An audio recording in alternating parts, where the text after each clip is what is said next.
Playa, mujeres fumando. Mira, tírame blani, esos nalgas de mentira. Tan brinda, que chimba, colombiana linda. Siempre con los ojos rojos de Cali, con mi amiguita Mari.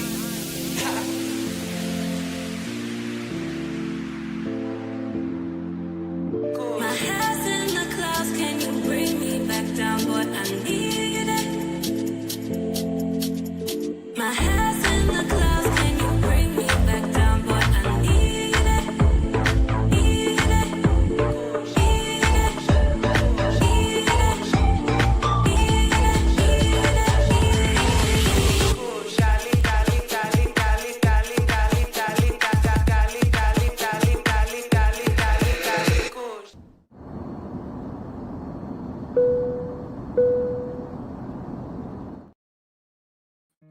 Once again, gentlemen, once again. Contrary to what the Passport Sisters think, we men who travel abroad do support them. We support that they're trying to find love in other countries. We support that they're trying to build businesses in other countries, learn new cultures, raise their children in other countries. We support women no matter what race, color, or creed that use their passports. But one thing we do not support among the ladies, and even the men, but tonight's topic is the ladies, we do not support passport quiches. In every time you turn around, it's either passport Pookie or passport Keisha or passport Karen or passport Chad has gotten themselves in a pickle. Well, we're going to look at one where one sister, well, she was battling the life sentence. Then we're going to look at another passport sister who ended up, and in both cases, these women were messing with the cartels. And one ended up having to do 4 years in a Costa Rican prison. And she's going to tell her story, what happened, what went on in the prison, and how she was able to create a strap-on in prison as a LGBTQ. Shout out to all you guys that are here. Shout out to you guys that are here. Yes, sir. We're going to have a good one tonight. Get your popcorn, get yourself something to drink, get you a meal. I won't be doing too much talking on this particular live stream. I kid you not. These stories are crazy. These women are purposely putting themselves in situations that are uncalled for. Keisha, it is uncalled for. We understand you ladies want equal rights, but equal stupidity? Is this how you make your mothers proud? By being as stupid as men can be at times? So you figured if you imitate the movements of the passport Pookies and the passport Ray Rays, you won't get the same results because you're a woman? I want to say that again. You're going to notice that tonight. Women that are following the same patterns as the passport Pookies, passport Ray Rays, and the passport Paw Paws, the old dudes that do stupid stuff around the world, they really think that they will not get the same results that these offbeat men are getting. Well, these countries are letting these women know, we don't care where you're from and who you are. If you commit a particular crime in our country, you're going to do time just like a man does. Shout out to all you guys that are here.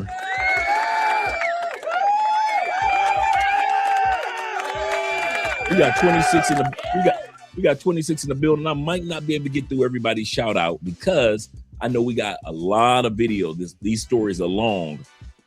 So shout out to all you guys that are here. Appreciate you. Shout out to David Dice being numero uno. I got your email today, Dave. So shout out to you. He say, family big brother, Andre, and salute to Mrs. Spence. We are praying for you. Yes, sir. Thank you very much. Thank you very much. Let me scroll down to my brother Raymond Turner in the building. I know Raymond is ready to see these stories. Yes, sir. Shout out to you and Poor Man 313. You better back the fuck up out my face, goddammit. I'm from Detroit, Michigan. Don't play with me. Don't play with us. You know where we're from. We're from Detroit, Michigan. Yes, sir. What up, doe? What up, doe, everyone? Yes, sir. Shout out to my boy LJ, the Southern Vegan, is in the building as well, giving shout outs. And my brother Don, aka Don the JP, is in the building. He said over on Andre's channel. Shout out to all you guys that are watching from Andre's channel as well. Appreciate you guys over there. Going to be dropping the link for all you guys that are supporting by way of PayPal, Cash App, and Super Chats. Shout out to you guys as well. So I'll be dropping the link to Andre's channel for those that want to support her on her channel also. She's about 200 subscribers away from hitting 5,000 subs. So shout out to Andrea. Yes, sir. Shout out to all you guys that are over there, man. Appreciate you guys. Let me scroll down. There go my man right there. Hope you're doing great. Hope you're doing great. He said, what's up, y'all? He said, it's been a long time. I'm back. You back for a good one. Yeah, Garland, you back for a good one. Yes, sir. Bobby Coltrane of the Coltrane family is in the building. Shout out to you. Hola. Konnichiwa. For all you guys that are over in Southeast Asia, good morning to you, gentlemen. Good morning to you. Shout out to all you brothers that are over on the continent of Africa as well as Europe. Good afternoon to you guys, or good evening as well. Shout out to T-Mac. Salute to you as well, brother. Glad to see that you're here this evening. You gotta have some fun with this one, T-Mac. We're gonna have some fun with this one. And shout out to my brother Nick. Nick is in the building. Nick says, good evening, Uncle Andre. He says, salute to the fellas in the chat. Salute to you as well, sir. Salute to you as well. Glad to see you're here. He said, I'm currently in the process of getting compensated for my stroke. I hope you're doing a lot better, brother. He said, the doctor gave me too much blood pressure medication. Wow. Which caused me to have a stroke. That's the American medical system for you. They're going to push those pills. Which caused me to have a stroke, and I have stage 4, or I have stage 2 chronic kidney disease. Wow, man. Wow, I'm going to keep you in prayer in regards to that, brother. Make sure that you continue to take care of your health. And I don't say that flippantly, man. When I say I'm going to keep you in prayer, believe you me, I mean on my knees in prayer for each one of us, man. Kid you not. He said, I'm officially fully monetized on Facebook. There you go. I like to hear that. Shout out to Charles in Mexico. Shout out to Charles in Mexico doing his thing in Mexico. And shout out to Twan. Salute to you as well, Twan, being in the building and the chat. Glad to see that you're here this evening. Fellas, we're going to have a good time tonight. I'm telling you, these passport sisters are just going at it. They are going at it. Yes, sir. Let me scroll down a little further. I must be doing something right tonight. I got the professor in the building. In the building. Shout out to Professor, man. Used to live here in Colombia for quite a while in the Choco area. Now he's been in Mexico for quite a while, helping guys get their with firefighter training and other things that he's been doing in Mexico for quite a while. So he goes from place to place, but wherever he goes, people seem to be blessed. Shout out to you once again, Professor. Shout out to my man. Also, once again, Zulu, last Zulu. He said I'm the grand finale. What up, bro? Glad to see that you're here. I'm the grand finale. Shout out to my brother being in the building. Glad that you're here as well. He said, I saw the headline and came for the laughs. You already know. Came for the laughs. He said, I know I'm terrible, not like the rest of us. Welcome to the family. We about to get our laugh on tonight. Oh, these women, brother. Let's scroll down a little bit further. Let's see who else we got here. Our brother from the Nordic area of Europe. Glad to see that you're here. Activo. Glad to see that you're here. Good afternoon or good. I think it's good. Is it afternoon where you are or evening or morning where you are? Let me know what it is over where you are in the Nordic area.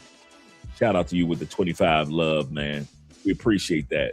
We appreciate all you guys that support the channel by way of PayPal, Cash App, and Super Chats. We really appreciate that, gentlemen. Also, let's go down. We got Bobby Coltrane, once again, of the Coltrane family in the building. You're right on cue, Bobby. This is going to be a good one. This is going to be a good one, gentlemen. I kid you not. Once again, for the guys that weren't here a few moments ago, we have two stories. Both of them where the ladies were working with the drug cartels, smuggling, and come to find out what they thought men could do, and there were no repercussions. They're finding out that they can't do that. There are repercussions if you want to mess around with the wrong people. So shout out to you guys. Let me scroll down a little further. We got my brother Kofi in the building. Shout out to you also being here. We got JC. What? I'm doing something right tonight.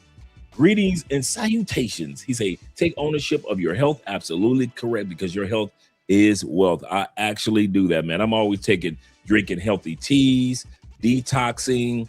I do watermelon fasts. I still do my kettlebells. I stretch. Stretching is so important to me. The older I get, the more flexible I want to be as far as life is concerned. So at being 6'3", to be able to stretch and maneuver the way that I do every morning, you know, a lot of dudes can't even touch their toes. I can touch the floor. A lot of dudes can't even touch their knees, and I can touch the floor. Almost put my whole palm down to the floor. That's how flexible and how well I take care of my flexibility getting older as well. So yes, sir. Yes, sir. Let me scroll down a little further. I think I got LJ the Southern Vegan. Yes, I did. Yes, I did. Let's see what else we got coming in. Make sure I don't miss anybody, such as my man, Chris Jeezy. Yes, sir. Glad to see you're here. We got 51 in the building so far. Glad to see that you guys are here. We're about to get started. Looks like I got everybody.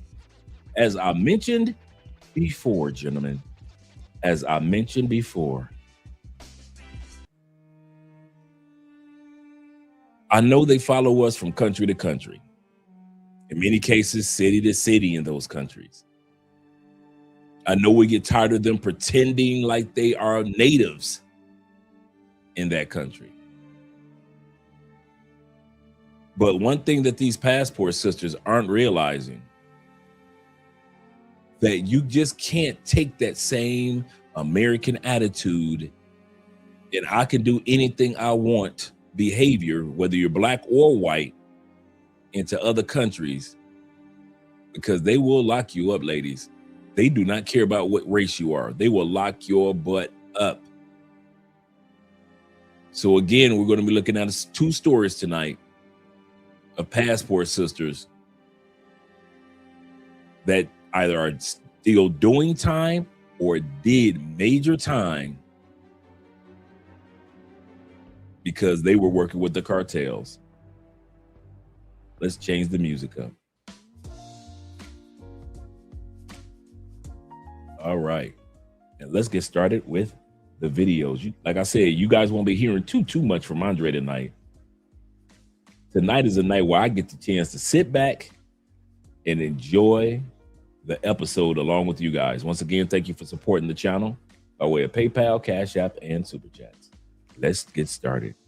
Shout out to Fraction Jackson in the building. There are places abroad that have no problem with throwing you in jail, and they don't care what passport you hold. So apparently this woman and her friend are in Dubai, and they see a Muslim woman wearing niqab. Niqab is the covering that some Muslim women wear that covers just under the eye and below the chin. Not only are they laughing at this woman because she is picking up her niqab so that she could eat, but they decide to film the woman and put it on social media.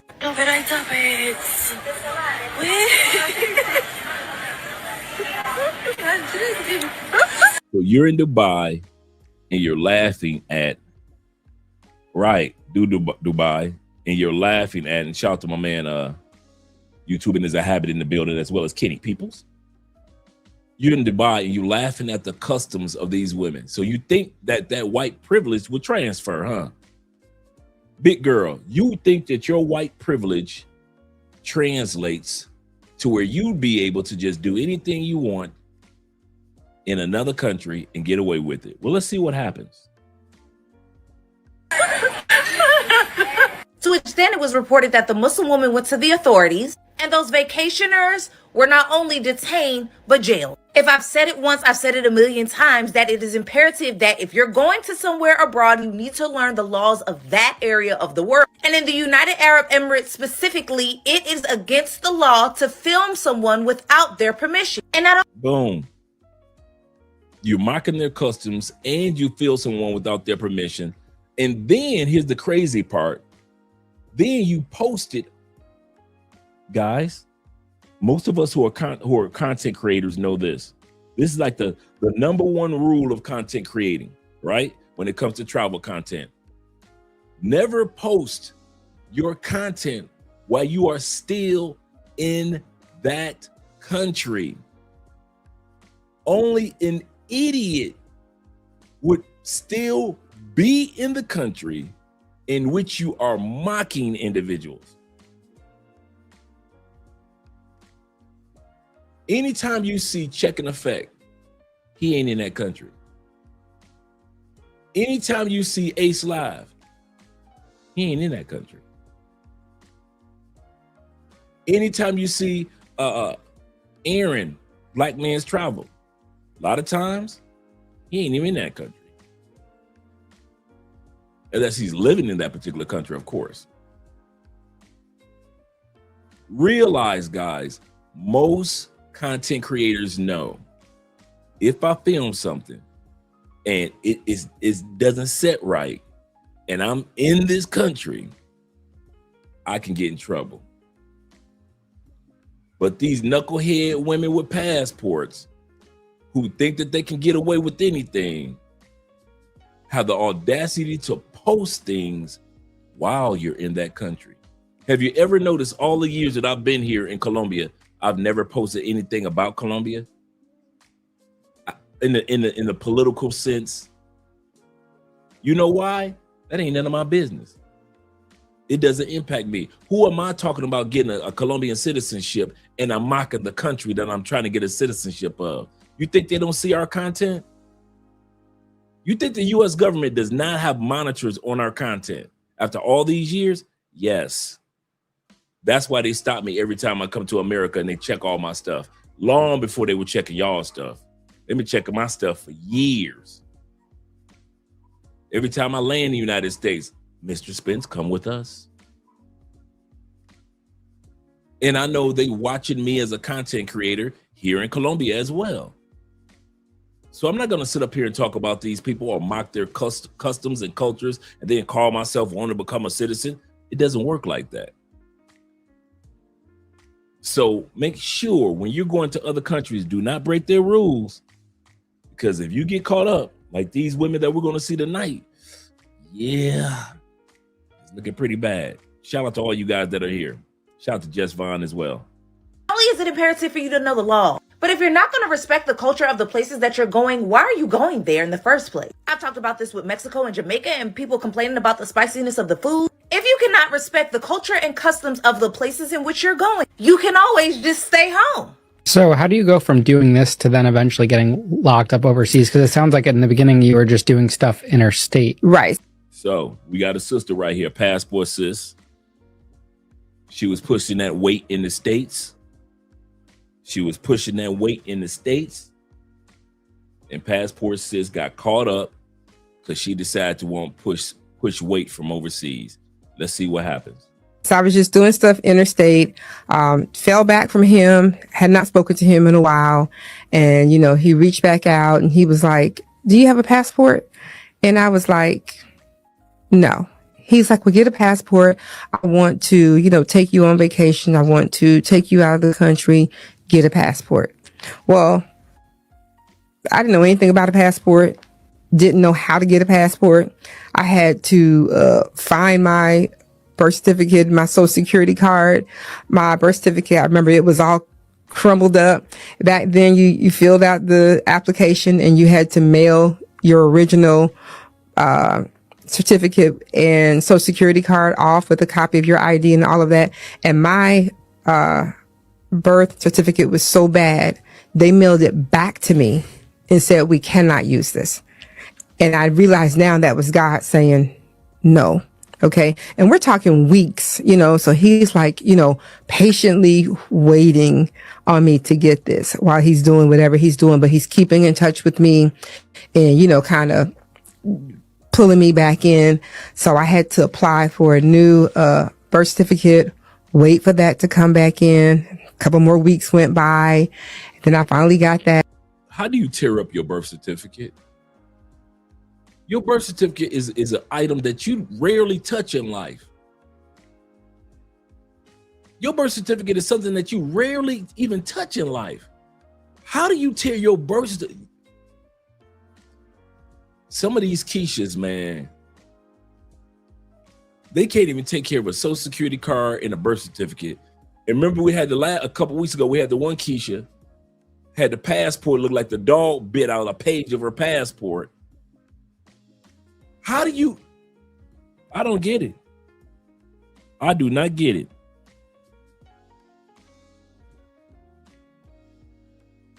That mailed off, you know, for the passport again. And then finally now, you know, my passport comes.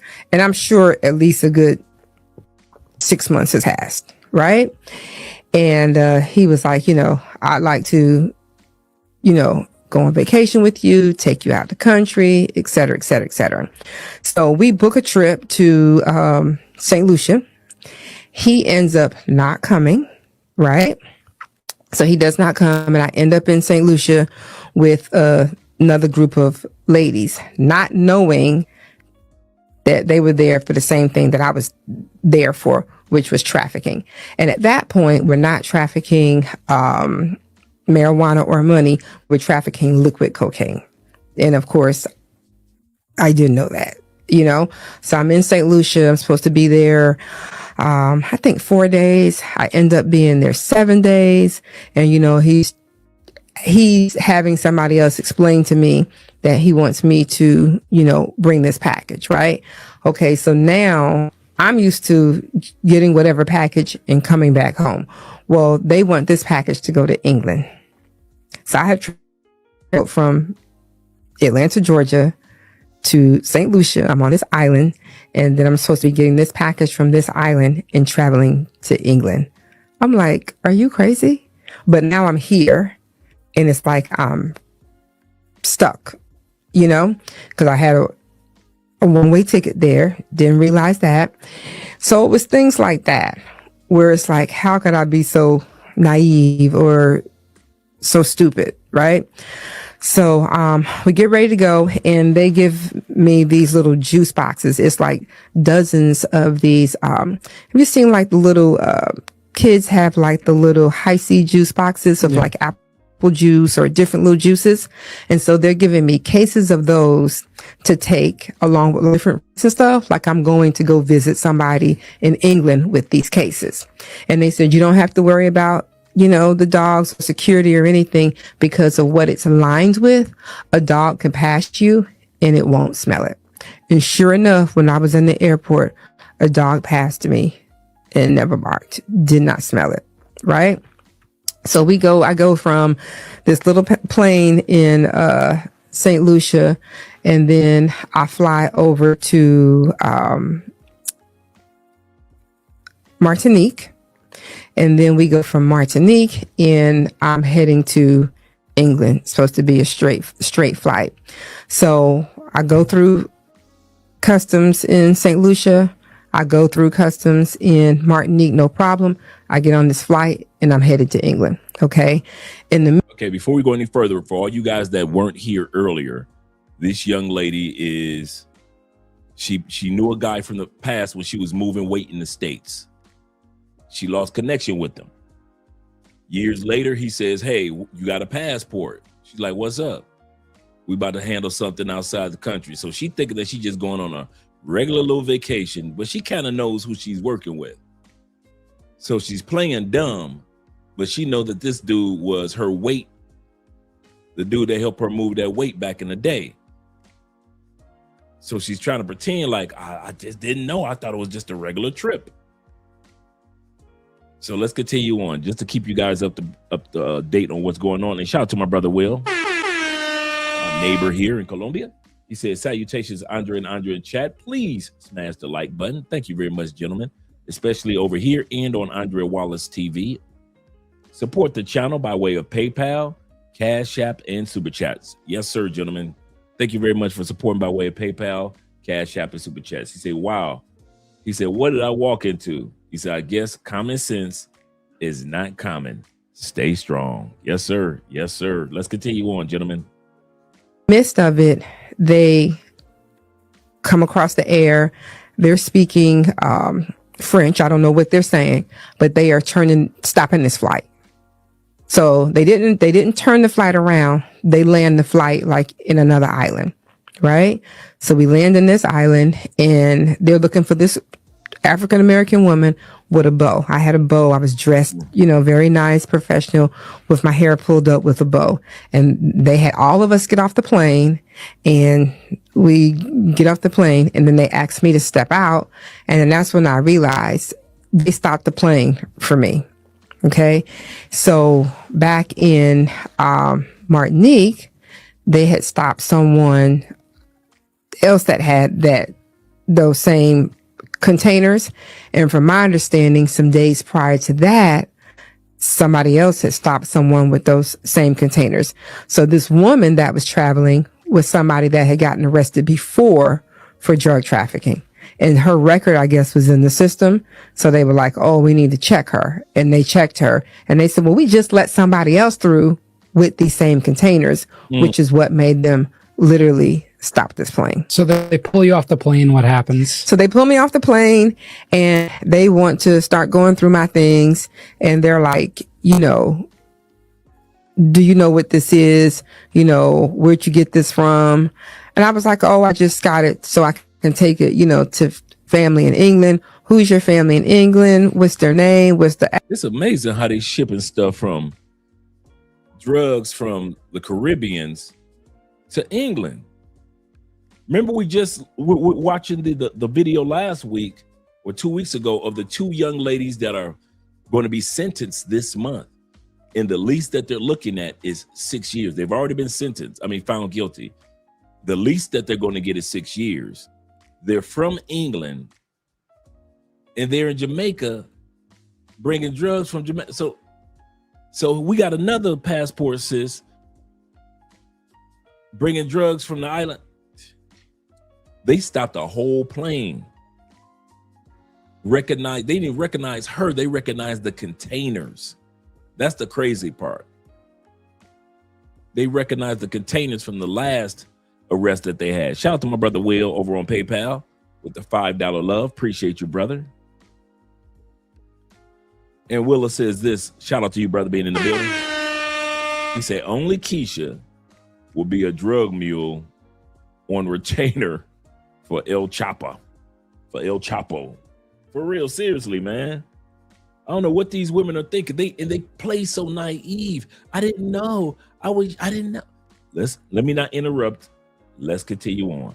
Like I said, this is just one of two passport sisters we're going to look at tonight. Address. So of course I didn't have like any of that information. Who did you get this from? I don't have any of the information of who I got it from, right? Remember this part. This is going to come back up again tonight, gentlemen.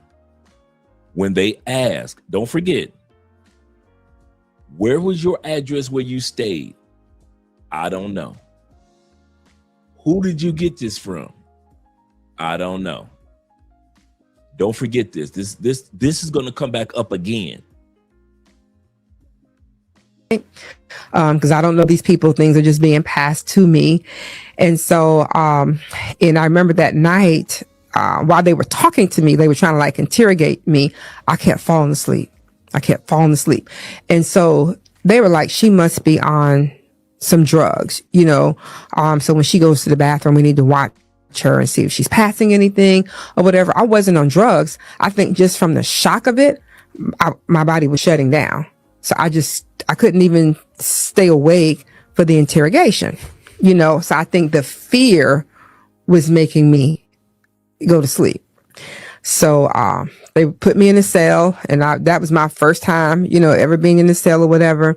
And the next day they said, okay, we're going to transport you back to Martinique. You know, they said, but you're getting ready to do 20 years because you have how many millions of dollars worth of street value of cocaine? 20. She looking at a 20 piece. She looking at a 20 piece. You guys have heard me tell my story. She looking at a 20 piece. I'm in the feds. I'm just getting in there. For those that hadn't heard this part of the story, some of you guys have heard this story repetitively.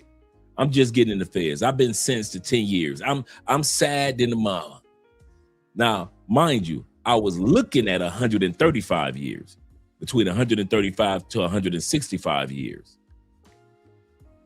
That's what my indictments and everything else and the gun charges and the drugs and all that combined, run it wild, I'm looking at between 135 to 165 years. I get a 10 piece because a lot of it they couldn't prove. I wasn't around for that part. They couldn't prove the guns because it wasn't my home. And they couldn't prove that safe was mine. So I'm looking at 10 years. I get in the feds and I'm playing dominoes with some old dudes. And the old dudes say to me, how much time you get, young blood, young man? And I'm sad. I'm only been in the federal prison in Georgia, Jessup, Georgia, like 4 hours outside of Atlanta, for about 4 or 5 days. I'm sad.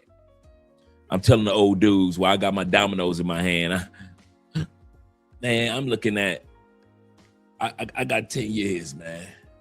I got 10 years. Old dude turned to the other old dudes. Hey, did you hear what he said? He got, man, he about to get out, man. He going home. I look up from my dominoes.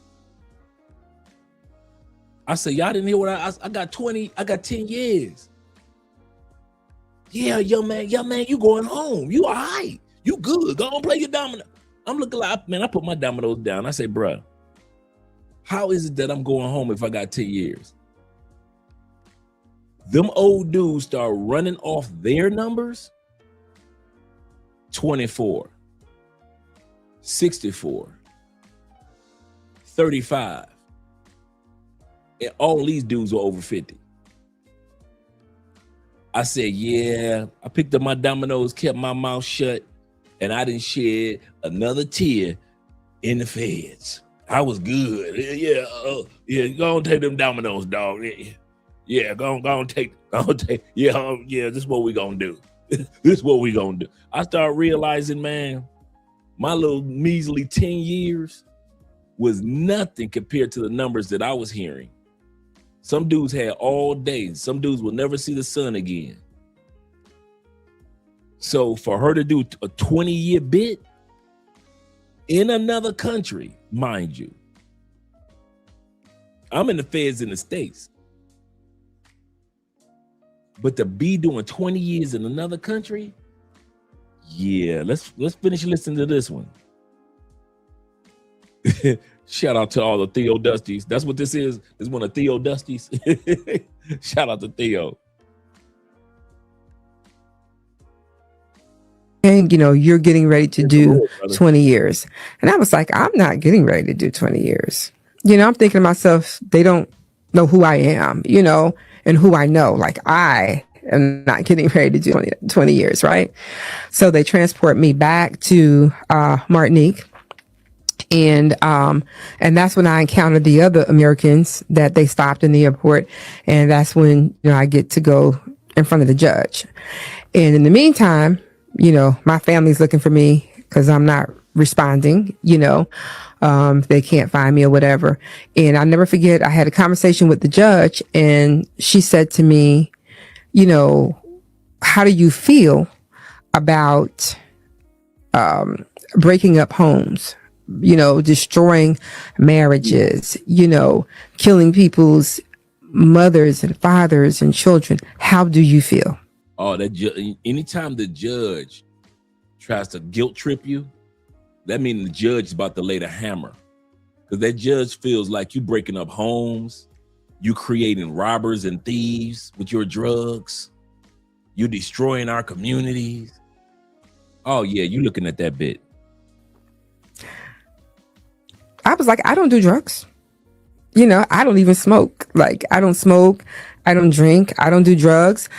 I didn't put a gun to anyone's head. So what do you mean? How do I feel? I don't feel any kind of way because I don't have any control over that. So I am not responsible for anyone's home, being broken up or anyone dying or having any issues. If they're taking drugs, it's because of them. So she said, oh, really? She said, okay, well, I'm going to let you sit and think on that. And maybe the next time I see you again, you'll have a better response for me. And I was thinking to myself, this lady's crazy. I'm not sitting.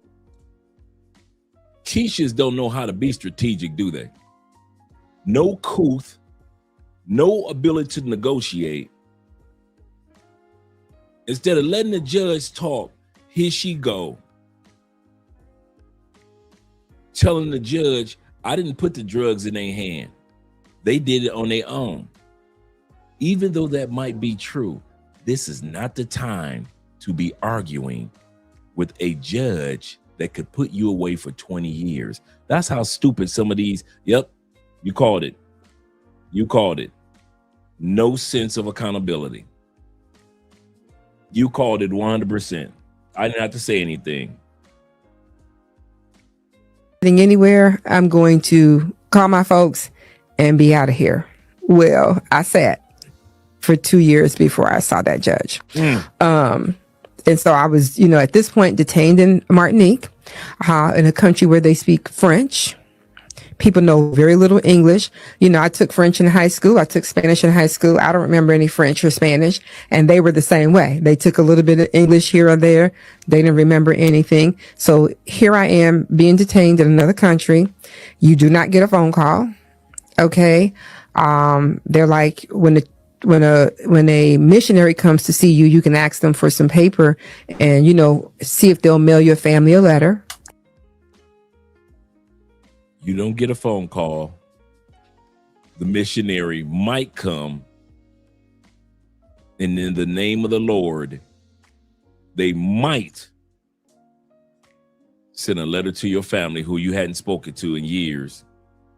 And because you were running off at the mouth, the judge gave you 2 years to just sit there before sentencing. Yeah, that accountability comes with a cost. Or something. The food is completely different.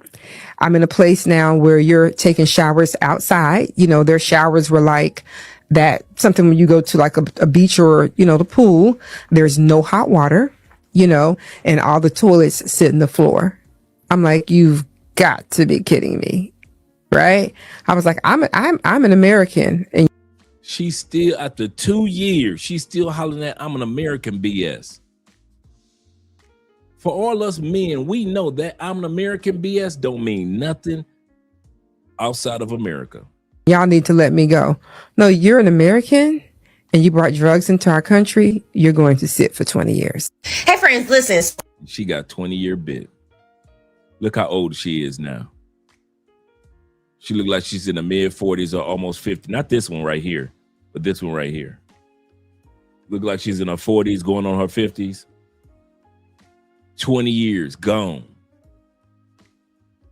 Gone. Because she didn't know how to shut her mouth. I was like, I'm an American and y'all need to let me go. No, you're an American and you brought drugs into our country. You're going to sit for 20 years. Hey friends, listen, so I feel like I'm gonna hold a lot of y'all's hand when I say this. If you get into some shit abroad, the U.S. Embassy is not gonna help you. So I was watching a video yesterday of a black woman who is currently facing life in prison in South Korea. Something that has to do with drug smuggling, drug trafficking, something with drugs. Now, I couldn't fully keep up with the story because it doesn't go in sequential order, really. There's a lot of things missing in the story. However, what I did see was a lot of y'all in her comments talk about just contact the embassy. Baby, that's not what they're there for. If she lost her passport, sure. If she needed an emergency flight out while not facing criminal charges, sure. And I feel like every 3 to 6 months I come on here to let y'all know that U.S. embassies are not set up for that. They cannot help you evade law in other countries. I moved abroad in 2015. I've lived in multiple countries and I did an entire series on the worst of living abroad, the worst of living in Mexico, China, Egypt. And in my Egypt video, I talk about how I had a situation where my passport was stolen by a school that I was working at. And they were like, yeah, here's a list of lawyers. And I believe that's exactly what they did for her. They gave her a list of lawyers and said, good luck and Godspeed. That's exactly how the U.S. Embassy do you when it comes to crimes. They'll give you a list of lawyers. They will not even hire the lawyers. They will not contact the lawyers. You don't even know if this is an old list that you're getting. I'm serious. Let one of y'all get in trouble in Colombia. You're going to sit in that jail in Colombia. Well, I'm going to call an embassy. Embassy can't do nothing for you. They're going to give you a list of lawyers, probably some lawyers that's probably not even practicing anymore. That's how old that list is. You go get that list. They are not paying attorney fees. They're not set up to do that. They are not paying attorney fees. No, they're not going to come and fight on your behalf. You get in trouble in Colombia, you're going to do that bit. And if you think that you can run, go on run. You didn't see how many white boys that already got extradited from the United States to Colombia? I'm going to say that again. You think that you could run back to the United States? We've seen how many white boys over the last couple of years got extradited from the States back to Colombia. So ain't no running back to the States talking about I done did this. I'm gonna run on back. Y'all ain't gonna catch me. Catch me if you can. I'm the gingerbread man. I'm telling y'all, man, it don't work like that. That whatever America told you that's got you believing that because you're American, you got this invincible superpower shield, it's not true. They will lock you up in any country. I kid you not. What's your question, Andrew, if you don't mind, brother? Shout out to you being in the building. Shout out to Twan being here. Shout out to Bobby being. All you guys are here. Shout out to all you guys being in the building. Mr. Double O says, he said, did she really sit for them 20 years? Yeah. I did the homework on it. She did that bit. She did that bit. Will says this.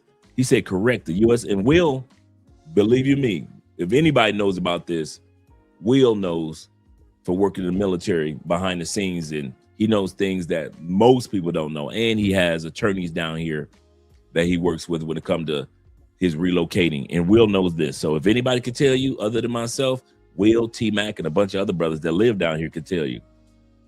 Correct. The U.S. Embassy will not get into the host country's visit. They will contact your family. That's it. But you're going to jail or prison in that country. There is no get out of jail free card. Absolutely correct. Absolutely correct. Andrew said, would it be smart to go to a non-extra? No, The smartest thing, Andrew, is to just don't let any of us do crazy stuff, do something stupid. I give you a perfect example. Many of us are doing high blood pressure medication. It runs in your family. High blood pressure is a silent killer. So you take your high blood pressure medication. You got to make sure that you bring a copy of your prescription to certain countries, because you could be arrested for high blood pressure medication. You got to make sure that medication is out and it can be seen before you even go into that country. You got a copy. Andrea, keep a copy of my prescription with us in more than one language. If that language is in this, like when we went to this past few months ago, we went to the island of Caracas. I mean, Curacao, my bad. Curacao, not the island of Caracas, but Curacao. Off the coast of Aruba, between Aruba and Venezuela. It's a Dutch island. It's not all English there. We made sure that we had a copy of my prescription in whatever language that need to be translated in that country. If we look up a country that says you can't bring anything in this country, we found out what the rules are when it comes to medication before we go to a country. We're not just coming to Southeast Asia and we're just gonna go into Thailand. We're just gonna walk into Indonesia and not do our homework. That's not gonna happen. My point is, we have to do our homework, gentlemen.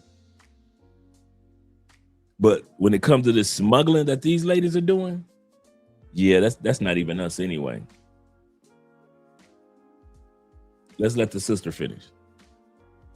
Once you step foot outside of the United States soil, you are bound by the laws of that international land. The concept of a jury of your peers, of a speedy trial, even the right to speak to an attorney. Excellent suggestion, T-Mac. I'm going to use that.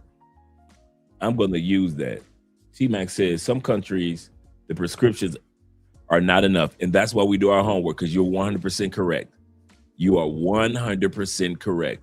Prescription is not enough, and you will still get locked up. He said, before I go to Japan, I write them for permission 2 weeks ahead of time. T-Mac, could you put in the comment section who you actually write? Who do you write there to actually get permission in Japan? That might be the same case in many other countries. So if you have any suggestions, put in the comment section and we'll discuss that with the guys on this episode.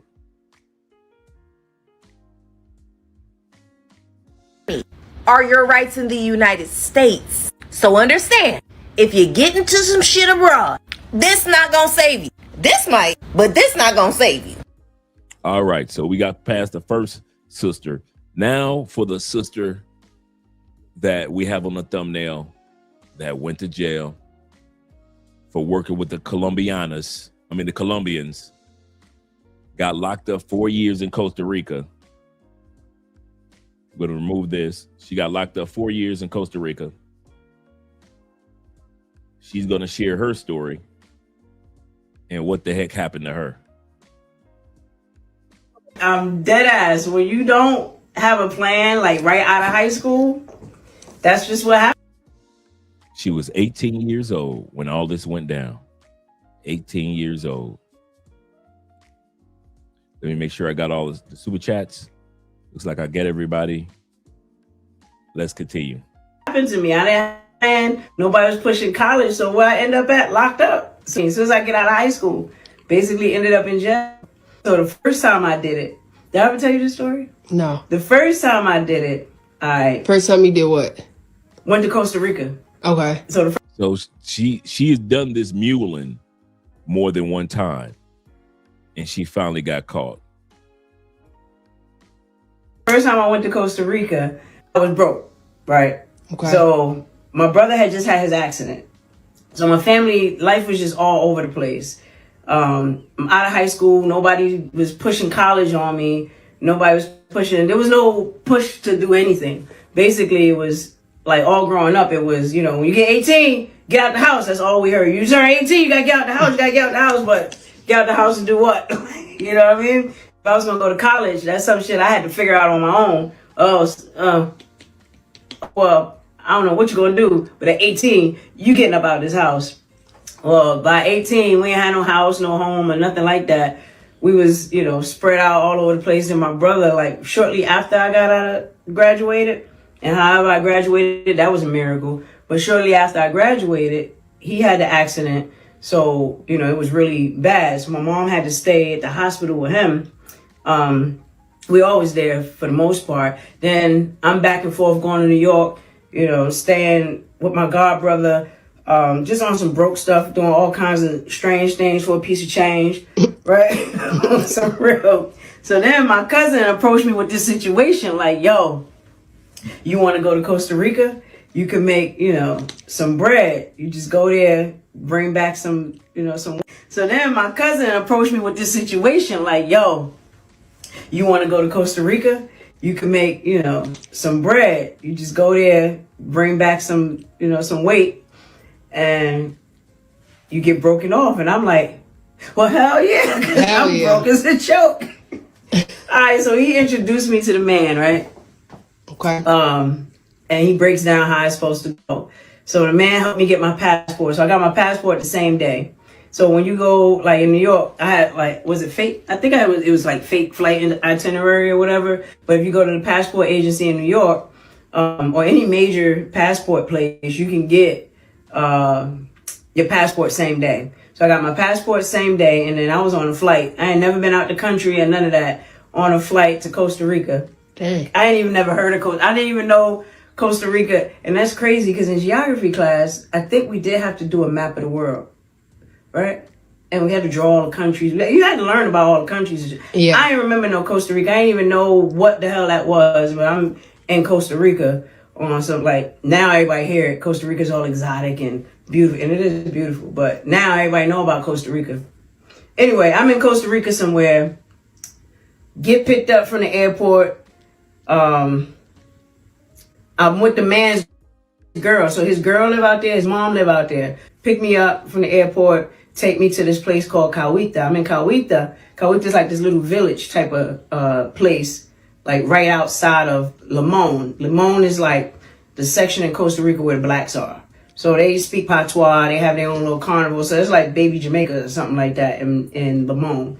And then Cahuita is like the country of, you know, little countryside, black sand and all of that good stuff. So I'm stayed there. Now I'm there, it's Christmas. So back home, I ain't talked to nobody. I was there for 10 days. I ain't talked to nobody. Well, my cousin, of course, he knew. And then, you know, my closest cousins, my sister cousins, they knew. But that's it. They ain't tell the family. And so it's like we would get together on New Year's. My family was doing like New Year's. We do like a seafood thing. And everybody like, oh, where's Nick? Like, it's silent.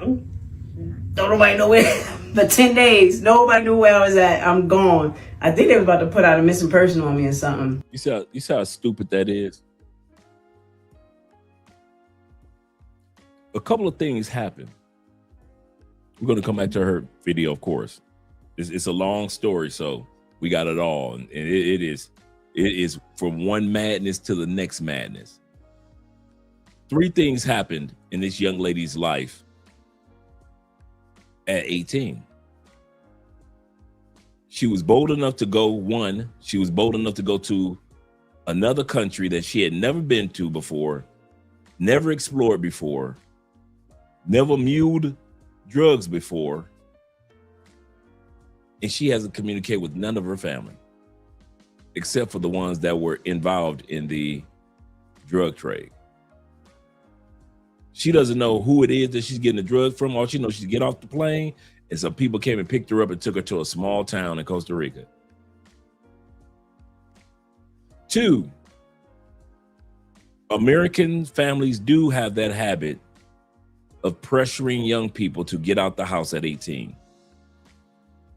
That is not common around the world. I'm gonna say this again. All you dads, that thinking about having kids, are you men, let's put it like this, that are thinking about having women in other countries and children in other countries. And if you think the women in other countries are going to let you put her son out when your child gets, or your daughter, when that child gets 18, that's an American thing. I know Colombians that own 3-4 Airbnbs and still live with their parents. I know Colombians that are engineers and architects still live with their parents. They will tell you, if I'm not married, I'm not moving. And their parents will tell you, if they're not married, they're not moving. If they want a sex life, they got all these thousands of 1 hour, 4 hour hotels around Colombia to where they can have all the sex they want, since they can't have it in their parents' house. But for the most part, most people in South America do not leave the house at 18 years old. That's an American thing. So if you think you're gonna go, my point is, if you're gonna go to another country and marry somebody, have a child. Well, not marry and have a child. That child gets older. You think that child's gonna move out at 18? That's not gonna happen. That's an American thing, bruh. That's some US BS. Number one, she traveled to another country and nobody knew. Number two, that 18-year-old, that pressure that our parents put on us to leave at 18. Number three, she came from the same community that many of us come from that don't prepare you for what's going to happen at 18. They tell you to leave at 18, but they don't prepare you.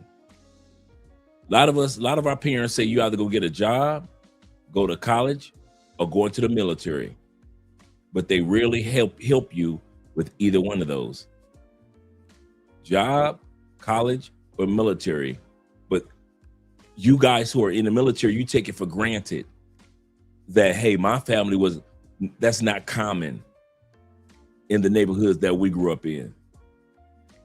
There would have been a lot more brothers and sisters that would have took advantage of the military if their parents had prepared them, whether with ROTC or whatever it was in high school, to prepare them and let them see the value and the benefits of military over time. So don't assume that, hey, I got in. You did. Fortunately.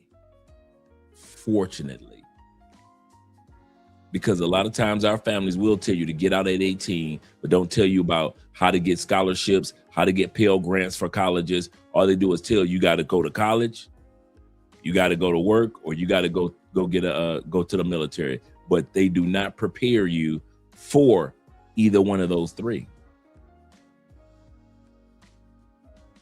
Let's continue on so I can see how she got caught up, because that's how I got caught up. Pushed out at 18. Fortunately, I had my own place at 17. I didn't even wait to 18. I had my own place at 17. But then when economic straits came, I focused on what was going on in my community. I could have went to the military, but nobody informed me of that. Nobody showed me the benefits of that. I could have went to college, but nobody in my family had gone to college. So, hey, nobody informed me the benefits of college. I just lost my job. And so I reached out to some of the old school drug dealers in the community that I knew for years since I was a kid. And they were the ones that introduced me to the game.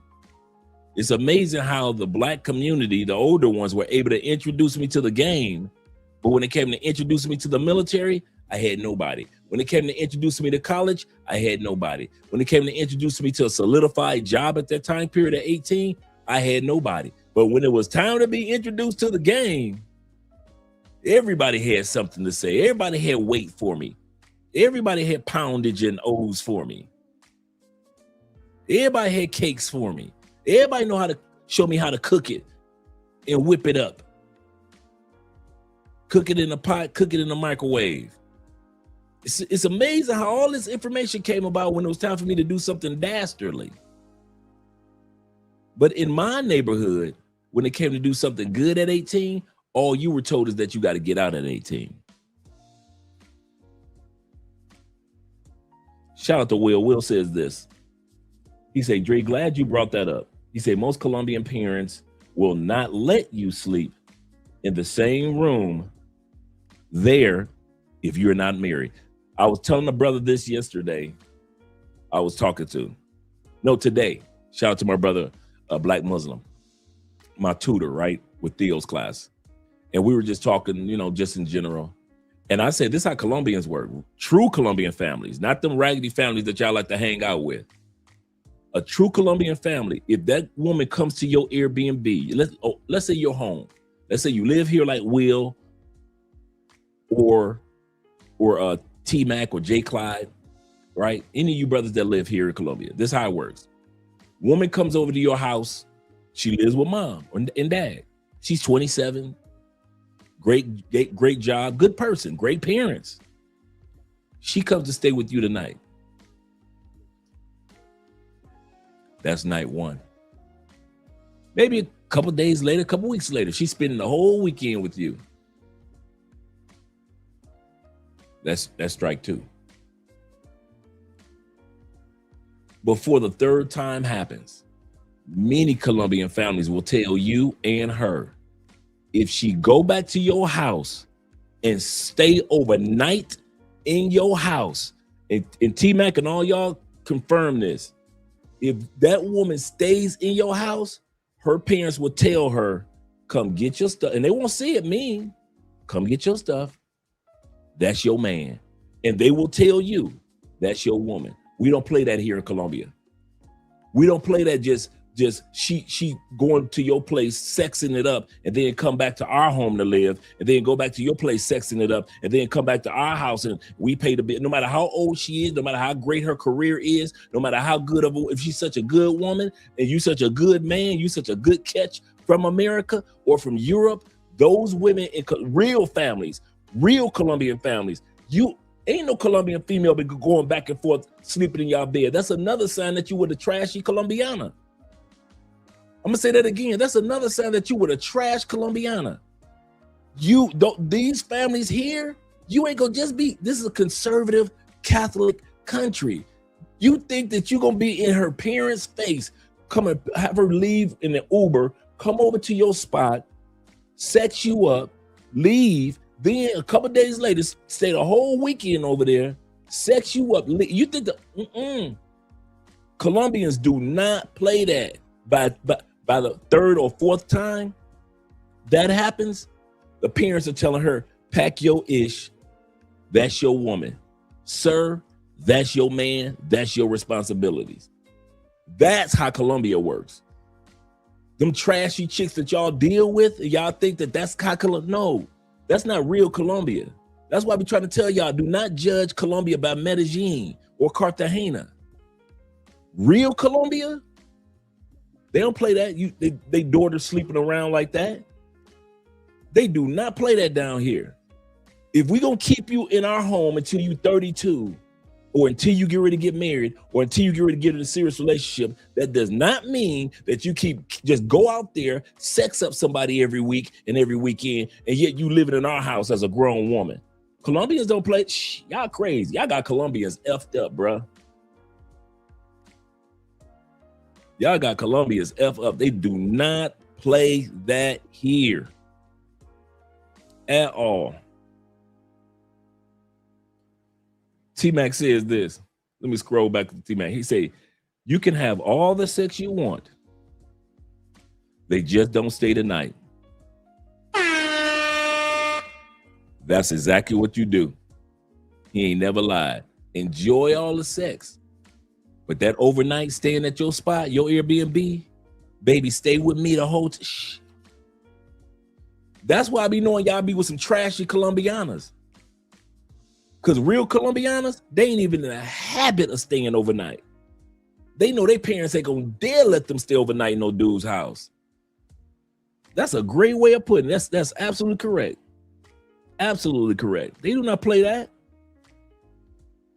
He said they might know that their daughter is sleeping around, but they don't want them to embarrass the family by sleeping overnight. Absolutely correct.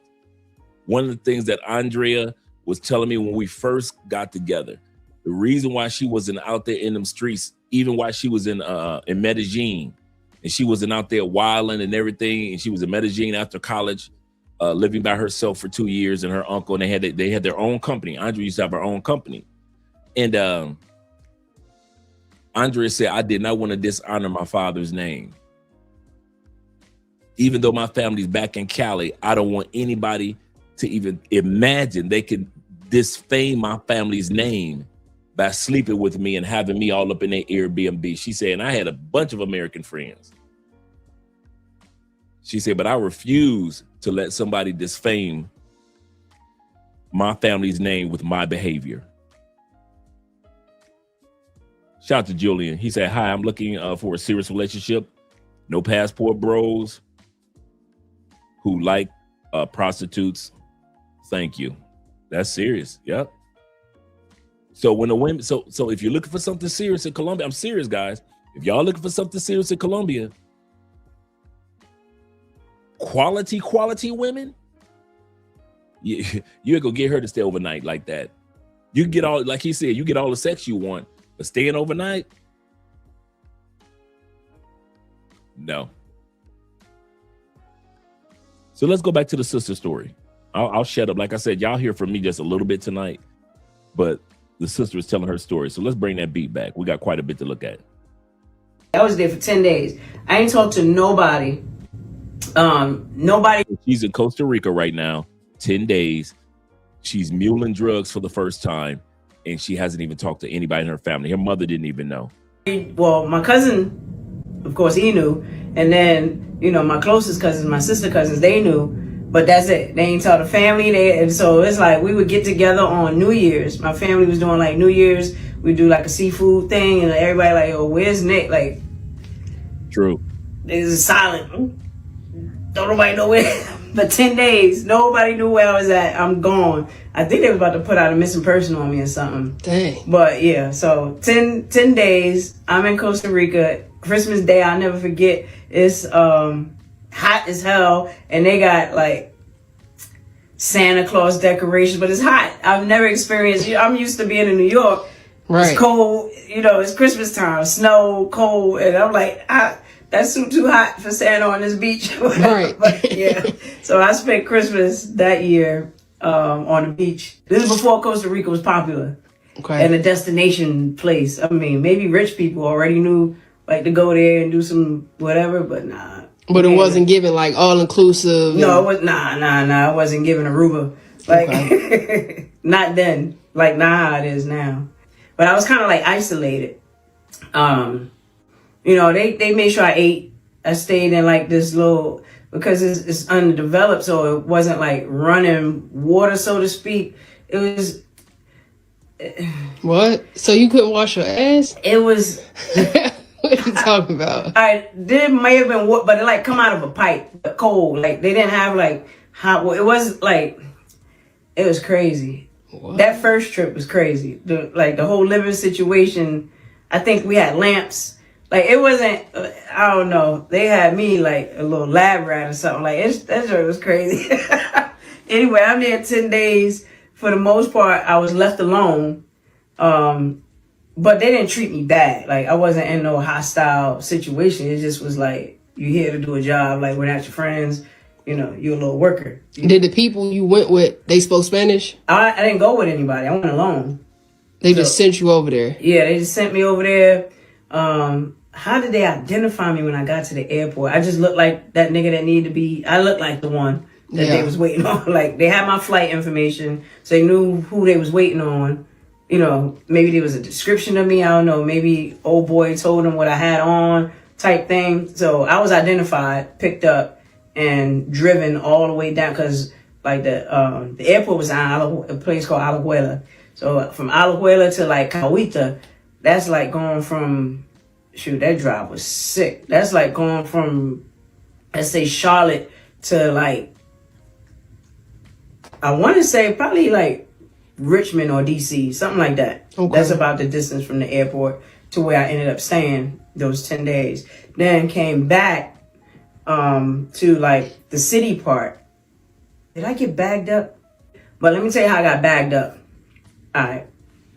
So they lay out a tray, right? So the Colombians end up coming. So now the Colombians are there and they don't speak English at all. It's straight up Spanish. So now I don't know what they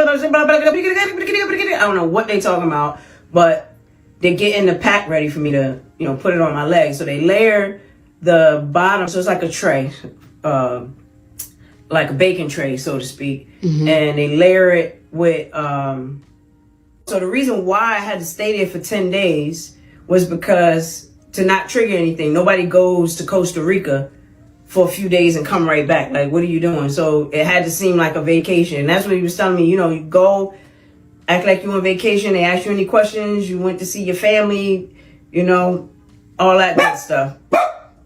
That's what I'm talking about, booty. All right. So I blend in with this old couple, right? Well, that's what I'm thinking I'm doing. I'm blending in with this old couple. So you got to show your passport. They ask you questions. Who did you go with? Well, they pulled me aside. Damn. They pulled me aside because, mind you, I'm 18, right? So this dude has me bring back something called Centenario, which is an alcohol that's Costa Rican.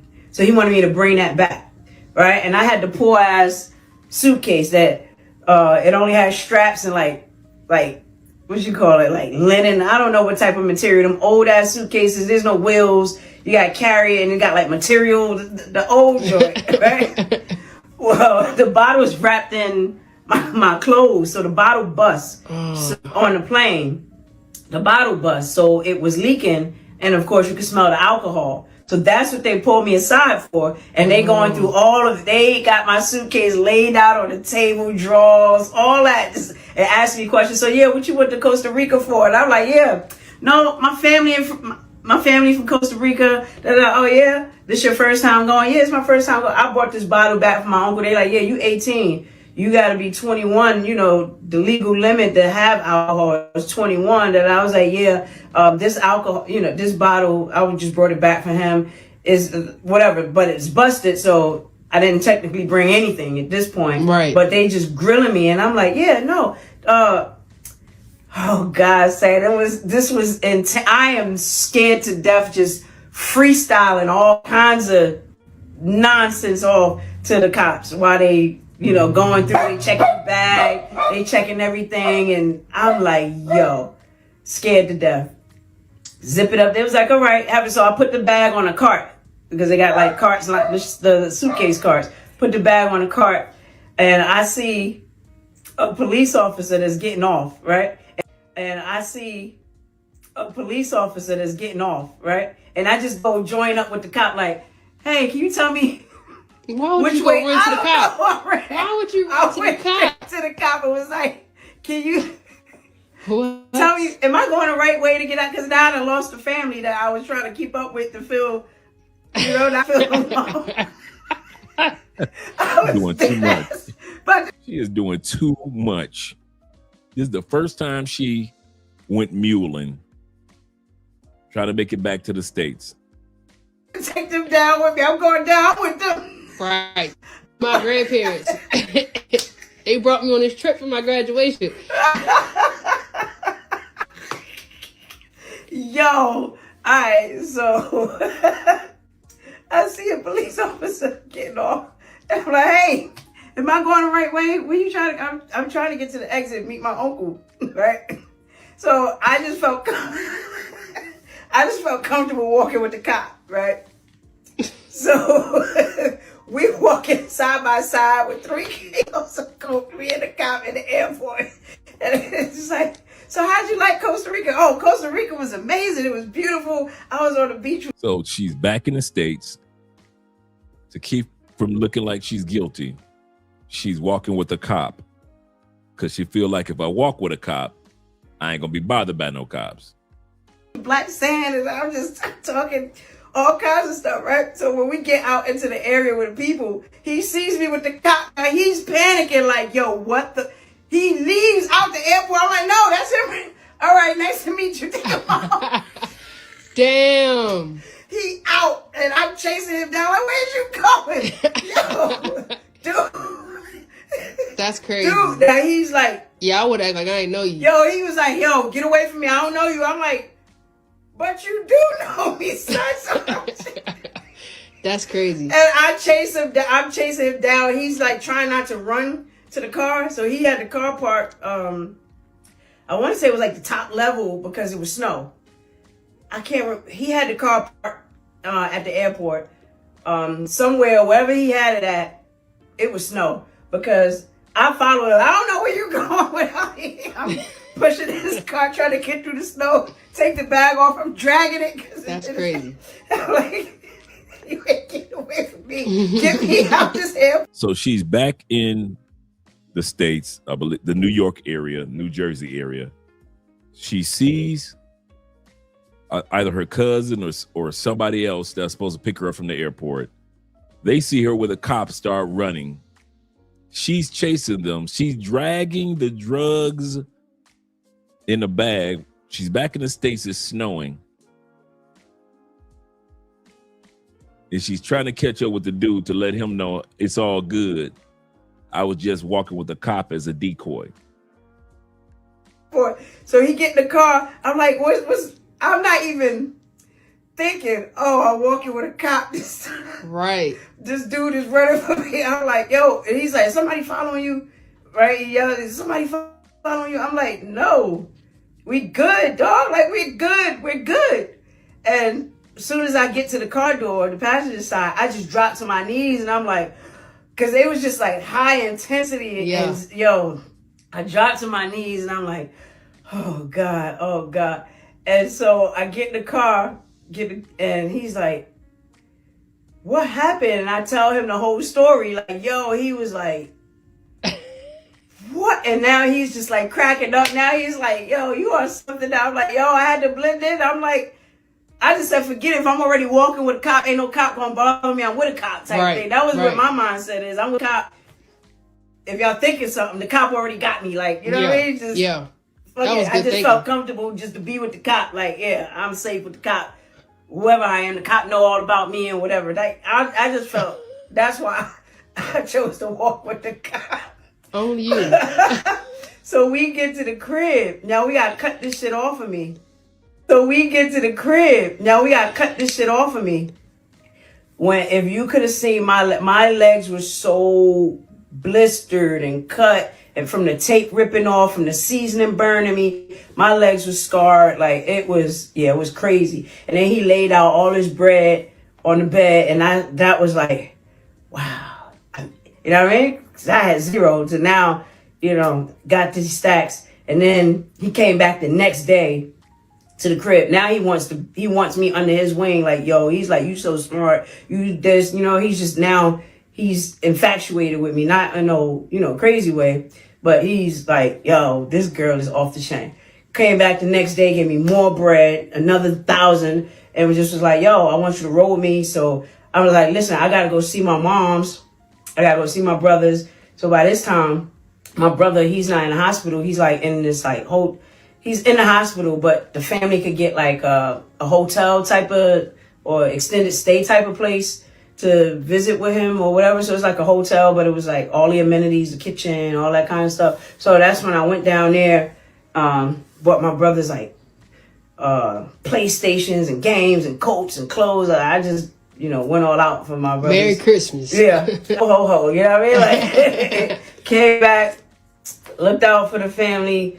At that moment is when it pretty much, my mom found out, or the discussion somewhat of me being gay comes out at that particular time period. It was an interesting little visit. Made my way back to New York. I told him he wanted me to meet up with him again for whatever reason. I didn't know what he wanted, but he wanted me with him all the time. Like, so I'm rolling with him.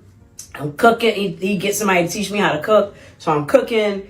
Like, now I'm picking up, like, I'm doing his like collection. So I'm going to the city collecting, like, yo, with a bread.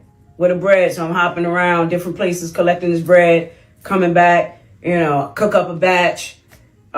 He get, Wait, cook up a batch, you mean like you was making the dope? So make pies, basically. And that's what the people would come pick up the pies. I'll go collect the money once they, you know, got they sell up.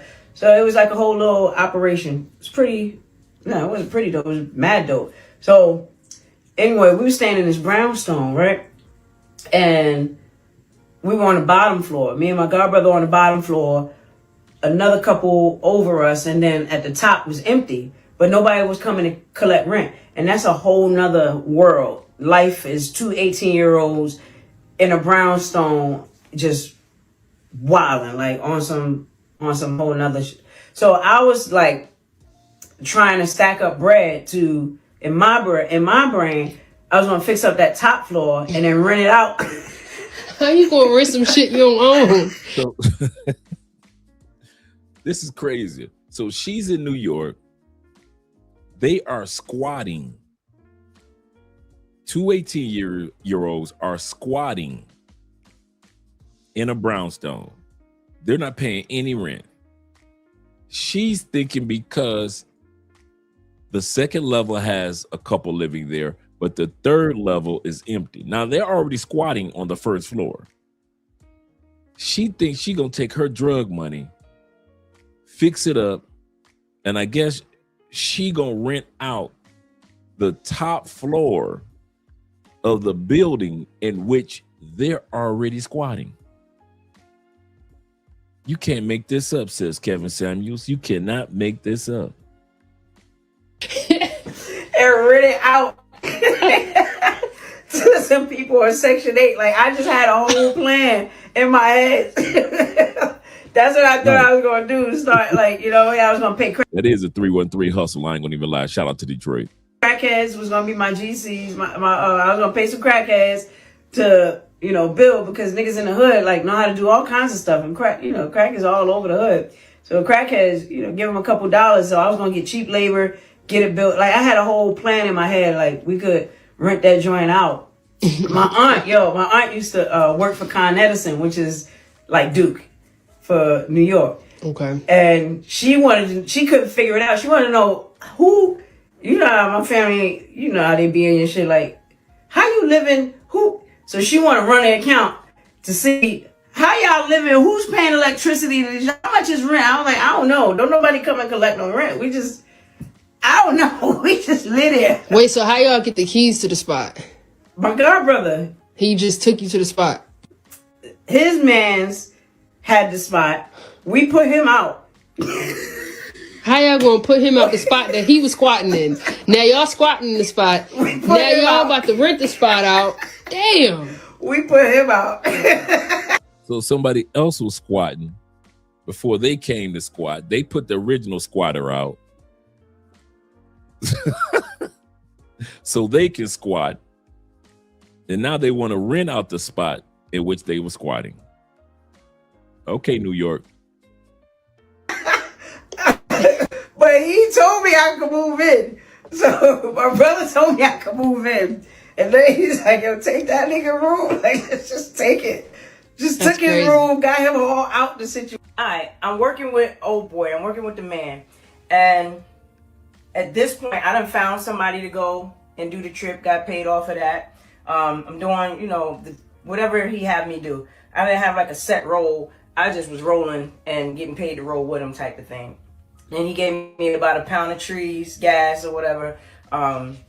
So working that, which was a bit difficult because I stayed high back in that time period. You like high off your own supply. Exactly. Hard, me and the crew, all of us. So that was a tough task. Like when I was, no, right? I was buying for myself for the most part. All right. Well, we had gotten to this situation where 2 people didn't come back, right? From Costa Rica. So we lost 2 people. And in that, the Colombian connect was trying to get his brother in on the business in the Bronx. So his Them damn Colombians. There's always the Colombians involved somewhere. brother lived in, the Colombians had a brother in the Bronx. The Colombians was a married couple. They had a brother in the Bronx. So we're talking about a married couple that's Colombian living in Costa Rica that's got Americans flying in to pick up weight and take it back to the States. Okay. who they was trying to bring in. But they was trying to send him that work through our trafficker. You understand what I'm trying to say? So they was trying to be slick on something, you know, I got you next go around with this batch, and was just about to play my mans. So what happened, that drop didn't make it, and the next drop didn't make it. Right? So 2 drops are missing. So of course that damages the streets. The product there's no product, there's no work happening. The Colombians assume that we actually got the person and like sniped the brother, because the brother went to the airport waiting for the person didn't make it, and there was no evidence of where this person was, right?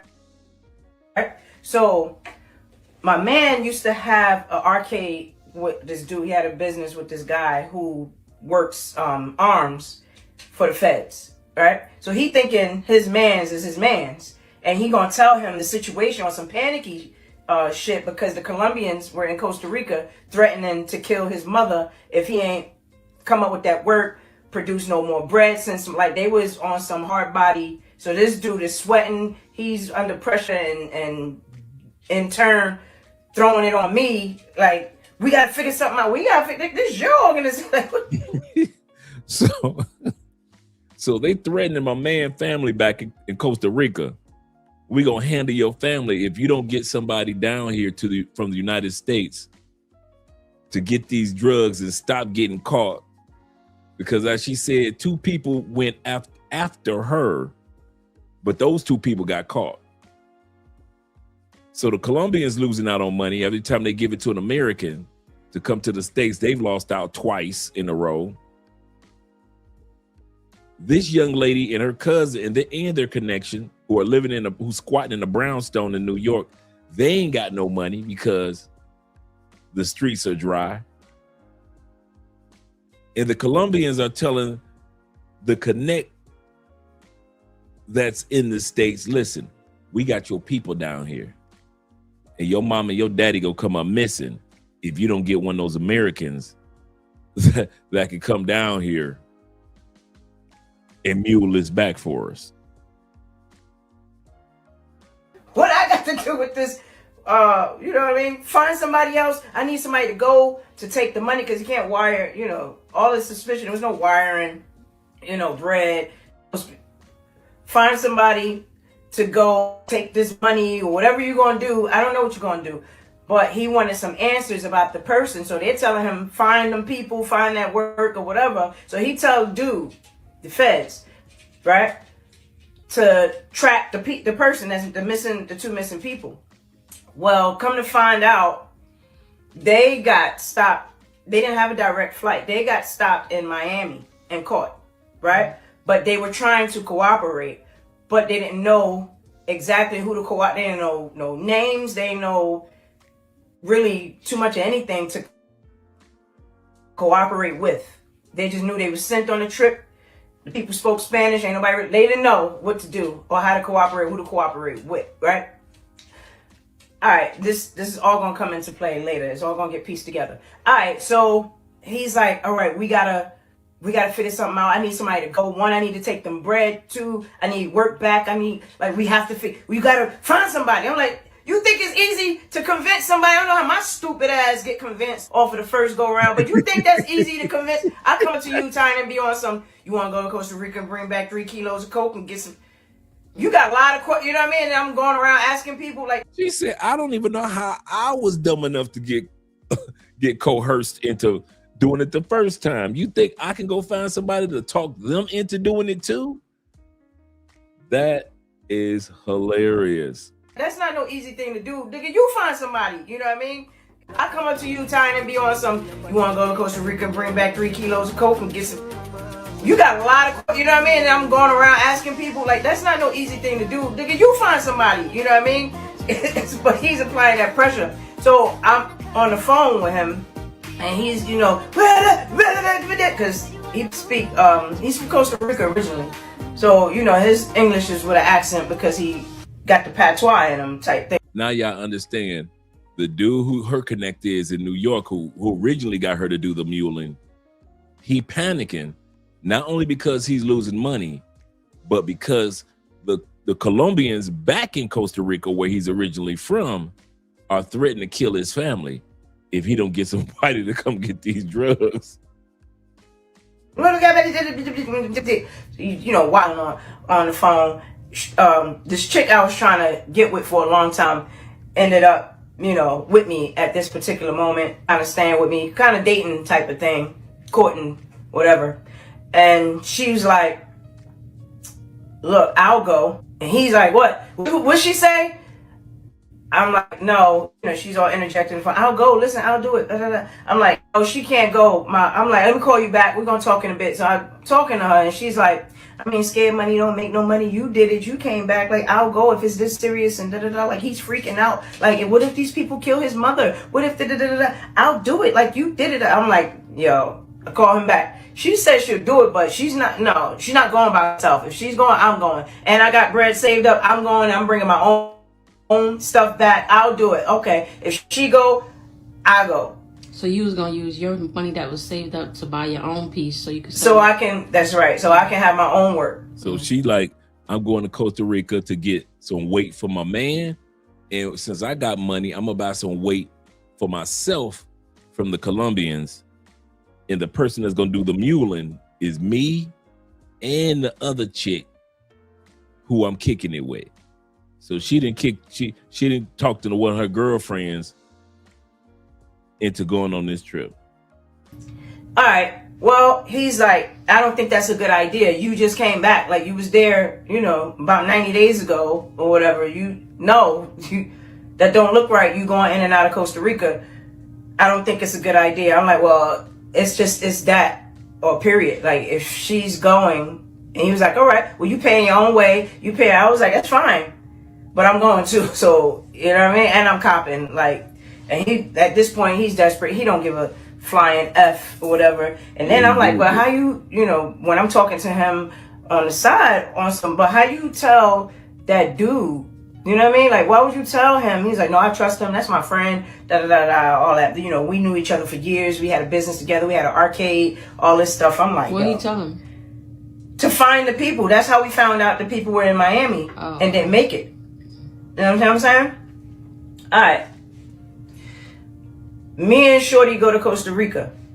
We get to Costa Rica. We there for 10 days. That's during that time period. I asked her, you know, I paid these people to make a cake and all of this stuff, and had writing in it like, will you be my girlfriend, on some proposal type thing. So we weren't really together. We just got together during those 10 days.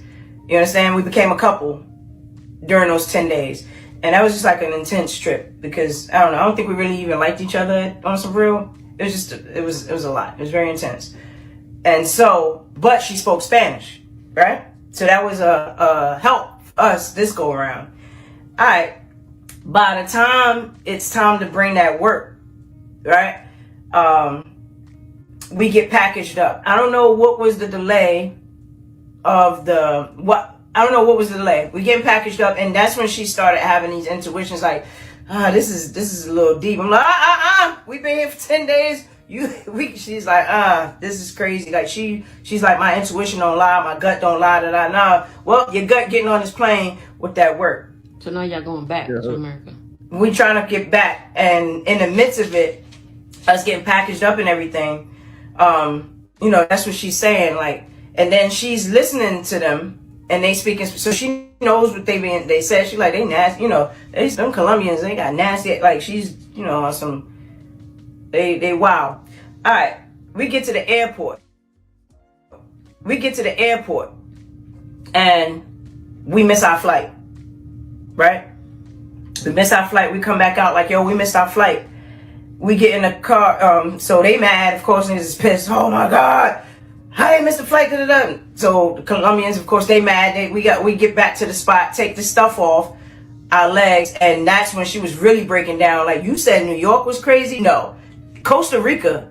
Did you see those people? I'm like, I didn't see nobody, to be honest. She's like, no, they got things in their ear. They looking like, did you not see how they are? They're blending in with the crowd. They're not obvious, like how you said it is in New York. I'm like, well, I don't know. I feel it's New York you got to worry about. You ain't got to worry. And so all night we couldn't really sleep because she's like, I don't, something ain't right. I'm like, listen, stop being nervous and stop, cut that out. I did it already. You know what I mean? I did it. You just do what I do and we'll be fine. Okay, next day, time to catch the flight. Now they're going to package up the stuff and now they attitude with it. You know what I mean? Just not taking their time. They're using the same package and go through the process. They didn't unravel it completely to now the Colombians are upset. You missed your first flight that you're supposed to leave the day before. Now she's noticing that they're not going through the details that they normally do when they wrap up the package on their legs. They're doing a rush job. She could tell. You'd have missed the first flight. Now the Colombians are mad. They're doing a rush job. Old girl who you brought with you, she panicking. And you thought this was gonna turn out right? Smooth it and get it. And so I felt like we were lumpy, junky, rush, and Shorty kept saying, correcting them like, yo, fix this. Make this, like, look at that. No, this ain't feeling smooth. It's not feeling natural. It's not feeling like, you know what I mean? And they getting agitated. We ain't missing another flight. You know what I mean? On some, I bet. On some whatever type of time they was on. All right, we get to the airport. She had baggy clothes on too. Facts. The Colombians were sloppy. The girl who she was with was telling them, because she spoke Spanish, she telling the Colombians, y'all sloppy. But the Colombians are too busy because they already missed 2 packages. Think about it. They got 2 packages caught in Miami already. 2 girls that tried to mule got caught. So the Colombians are desperate to get this money. Get these drugs to the States. The dude that's in the States, originally from Costa Rica, he trying to keep his family from getting killed by the Colombians. So he panicking. The girl who she with changed her mind. She panicking. Everybody in the panic zone. She had the same exact outfit as me. Like twin, where have you been? Nobody love me quite like, yeah, the whole. So we had the same exact thing on. Jumper. We both had on a jumper. Both had on baggy clothes. Both had on Timbs, like we was the Bopsies out this joint. All right, it's time to go through metal detectors and all of that. I have on the same exact thing, belt, all that. The same. I wore the same. I probably had the same drawers on, everything, because I felt like it was my lucky fit. Like this was about to be my trafficking fit if I have to do this again. All right, so go through the metal detector just like I expected. Beep beep. So now Shorty like. This is wow. I go back, but I'm confident. Oh, right. I go back. Oh, taking all my stuff. I'm doing exactly what I did the first time because I'm like, if it worked the first time, I gotta work the second time. Taking everything out my pockets, putting it on the table. So she's looking at me and she's doing everything I'm doing, right? Because she's behind me. I'm like, let me go first. I got this. So she takes all her stuff out her pocket. She putting it like, I ain't kind of trying to go back and forth. I'm walk through, right? But anyway, back again. I'm like, it's my belt, because that's what it was last time, remember? It's my belt. And so dude with the wand is just staring at me. And he goes with the metal detector, but he's like just staring at my legs, right? And I'm like, it's my belt. My belt. Trying to get him to wand my belt. All right, it's my belt. Well, dude stares at me and then he just touched my leg. Like he just touched it. And oh my God, I could have doodled right there. No, so I look back at Shorty and I'm like, mouthing the word run. Shorty turned about 5 colors: purple, orange, yellow, blue, green, bananas. Banana, right? Fire. And I'm like, I'm now ready to yell it, but she's frozen. And I'm like, I'm now ready to yell it, but she's frozen. And I'm like, like, she turns around and she's out. So And she, you know, she walks off casually, da, da, da. So now I'm like, all right, here we go. It's time to deal with whatever this is. And they asking me, I'm like, my legs is broke. It's a cast. I said, it's a cast, like broke. My legs is broke. My legs is broke, but I can walk. I got a cast, but I don't need no crutches. So she ain't got no crutches. Legs is broke. Yeah. That lie might have worked the first time, but this time, you going to jail. Cast. I ain't got no crutches. I ain't got no cane. Walking regular. Walking. Talk about it's a cast. And they so somebody that can speak a little bit of broken English comes, and I'm like, it's a cast. They was like, you have a doctor, you have a note, you have paper. I was like, yeah, it's in my suitcase on the plane, you know. Now remember what we said last time with the other lady. Do you have any paperwork? Do you know where you stayed? Do you know the person that you stayed with? In her case, it was, do you have a prescription? Do you have a doctor's note? Do you have anything to validate that you were in the hospital in our country? I'm like, it's in my suitcase. I checked my bag. Yeah, I got a doctor's note in my checked bag, right? They like, now more people gather, more of them gathering and gather. So now I'm like a fucking spectacle. All these people speaking Spanish, right? And then, you know, they walk in, whoever they walk in, whatever, and they got me standing. I'm like, yo, I don't know what y'all talking about. Now they looking at my passport. They got a shorty passport. They looking through, you know, what is that? And they saying her name. Where, you know, where is it? And I'm standing there. Listen, my legs is broke. That's all I kept running with. My leg is broke. I don't know what they saying. Here come a dude. They part way like the sea, like the Red Sea. Here come this dude. He speaks English very well. And he was like, okay, you know, talking to them, but he's in front of me.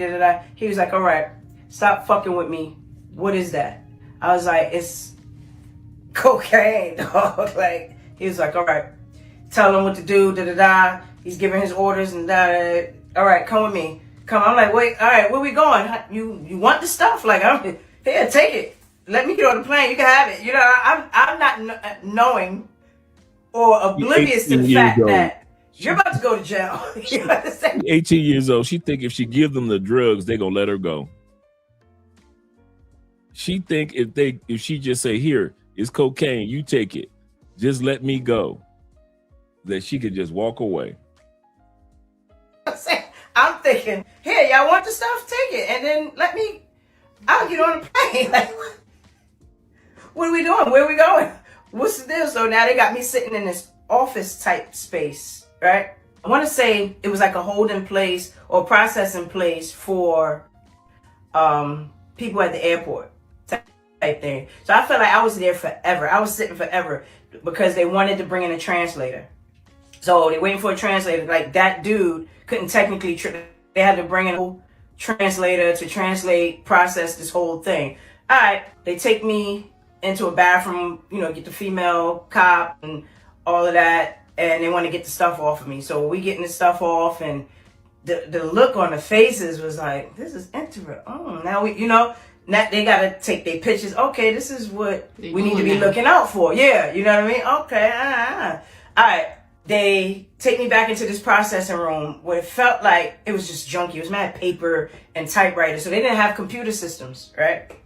Everything was typewritten. So I'm sitting there for, I felt like 80 years, asking me questions, but they kept asking, where's Shorty? That's all. Where's Shorty? I'm like, I'm with you. How am I supposed to know where did you stay at? I don't know. I don't know nothing. Everything is. Once again, we got females muling drugs, but don't know where they stayed. They don't know where they stayed. And I'm gonna say something real quick. And some of you guys might agree with me. Not only is she a tacky drug dealer, the Colombians are tacky. The Colombian couple that had all this going on, they were too busy being upset trying to rush putting the drugs on her. The Colombian should have known to give her paperwork. So just in case they ask you this is where you stayed. They've been doing this long enough. They've been sending people back and forth long enough. They should have known that if the first two girls got caught, they should have been said, okay, here's what we do from now on. We got paperwork to validate this, that. If you got a broken leg, then you got a broken leg. We're gonna have you with cast, some crutches, some in Spanish. You're gonna have prescriptions for medication, all type of stuff. These Colombians making all this money and they slipping that easy. They slipping that easy. You supposed to be Colombian cartel. And you dumb enough to send shipment after shipment after shipment out there.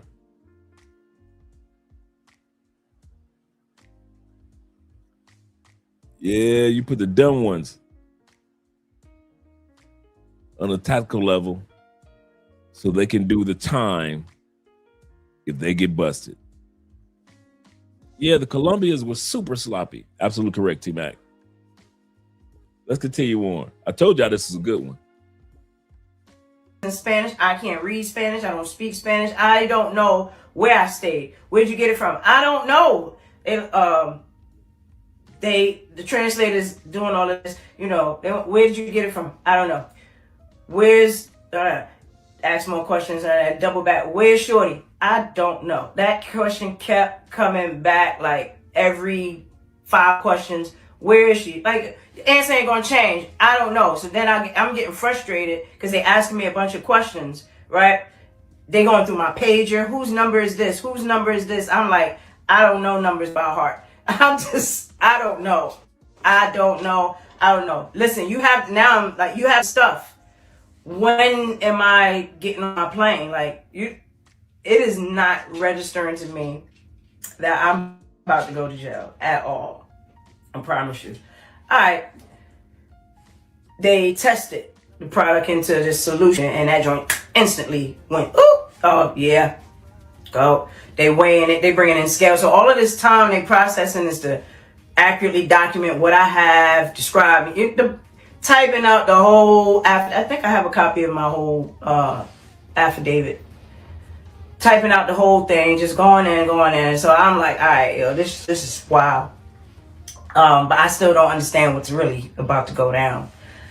Finally, they like, all right, come on.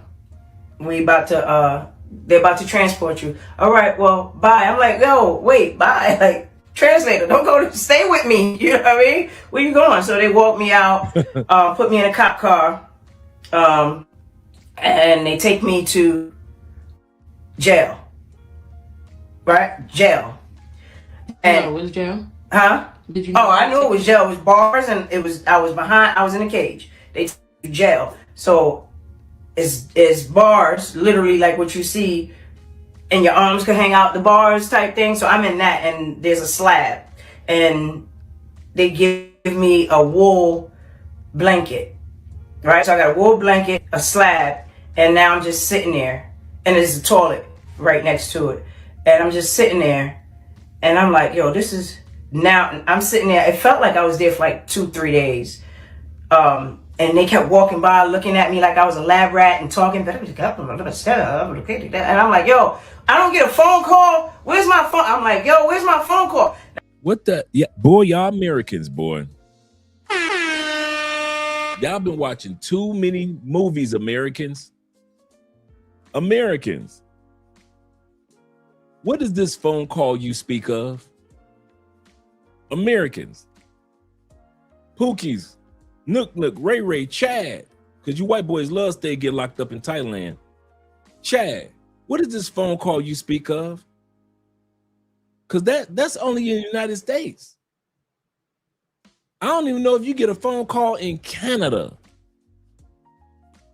Where is my phone call? Y'all been watching too many damn movies. I swear, you Americans, y'all love to travel somewhere, but don't know what the hell y'all talk about. Where's my phone call? Where's my turn? What? Oh, this plot is about to get thicker, gentlemen. My brother said, she lucky she didn't get caught up in the States because she'd have got that 20 years. She was looking at that amount. There's a reason why she ended up getting 4. As this plot thickens, you'll see why she didn't end up getting 20 years, because she was looking at more than that. She was looking at more than that. Y'all in other countries talking about some dang where's my phone? Don't nobody owe you a goddamn thing. Oh my God. Yes, sir, Zeta. Other countries don't owe you a phone call. Don't let you get a phone call. Only in the States do you get a call.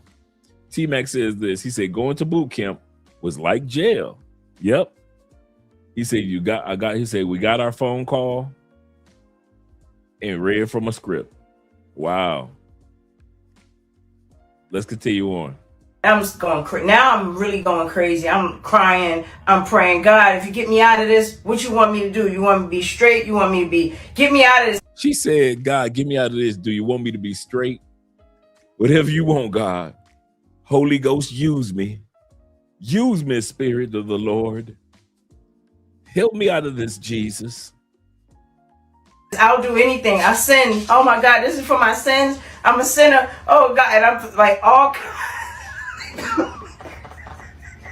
I'm tripping. Now I'm going crazy because I don't know what's going on with me. Where am I at? I don't know what they're saying. I'm confused. Like, what are they going to do with me? Why are they not giving me a phone call? Like, why I can't call my mother? Like, why? Where's the phone? You know what I mean? Because I'm thinking, go to jail, you get your one call, you get your phone call. Where's my phone call? I'm tripping. All right. They bringing me rice and beans, and I can't eat. How many eat? They bring me rice and beans, and they bringing me this juice. Well, now to me, if I could describe it, because I know now, it's like bubble tea with the seeds floating, and it's hot, and it's in a bag with a straw in the middle. So that's typically how. That's a normal thing in that country, to get served your drink in a plastic bag with a straw in the middle, tied it, So they trying to give, they're giving me that. I'm not drinking. I'm not eating. Well, I did taste that hot mess. It was hot and warm, I'm like, oh my God. I'm in there, like suffering. Then they come get me and I'm like, where we going? Am I getting my phone call? Where am I going? Where you go? And they give me, my stuff. So the stuff that I left on the table, I don't have that. I don't have anything that was left on the table. I have my suitcase. They put me in a car, in a truck, like a paddy wagon, and they take me someplace. They take me to prison now. All right. So you didn't see no judge, no nothing to say you was guilty? They just took you from prison to jail? From jail to prison? Yeah. So I get to this place and they're checking me, going through my stuff, processing me basically into the prison. Well, people are there grouped up, like there's a crowd grouped up outside the gate, waiting for me to enter the population. It's a crowd. Waiting for me to enter the population. It's a crowd. And the security guard, little bubbly lady, she's like, let me go. I'm going to go get whoever she go get. She brings, she brings, we're going to give a name. We're going to call her Harlem. Right? So she brings Harlem. I'm going to go by city. Everybody name going to be cities. All right. So she brings Harlem. Right? Harlem comes and now she's looking like home. You know what I mean? Because she's from Harlem. You know what I mean? She look like home. Just somebody that's familiar, speaks English, whatever. And she's like, hey, introduce herself and walking with me and the security guard to show me where I'm staying at. So I'm like, yo, what's this? And I'm not really talking, but, what's your name? Tell her my name. Okay, well, welcome to she's the welcome committee. Welcome. You gonna go down here and what to expect? You gonna go down there, what you do? We knew you was coming, it's be on the news. They know, we caught somebody at the airport, so I'm news. So that's how they know he's coming. And so they, ready. And they see that truck. We always know, there's a truck. We're getting somebody fresh meat type thing. All right. And where I had to stay is all the way at the end of the jail. That's where it's the section they call preventiva, un hábito B section. Let's go call it B section. So they're taking me to the B section. That's for the people who's been there for the first time and you're waiting to see the judge. So walking down to the B section and she's breaking down everything, how the place works and all of that. And so you gotta process what this is looking like for her, right? She's been there for about, at this point, she was there for about 2 years, 2 to 3 years already. 2 years maybe? Yeah. She's been there already for about 2 years. And so here I come with the do-rag on, pants sagging, Timbs, you know, looking like I got on a varsity jacket, looking like a whole, I got a tongue ring, and like I'm looking like me straight up out of, you know what I mean? I'm looking like home. I'm looking for, so it's like refreshing to see somebody that you can totally relate to and all of that. So yeah, excitement. Oh wow, people are excited for me to be in prison. Like, you know what I mean? Like what?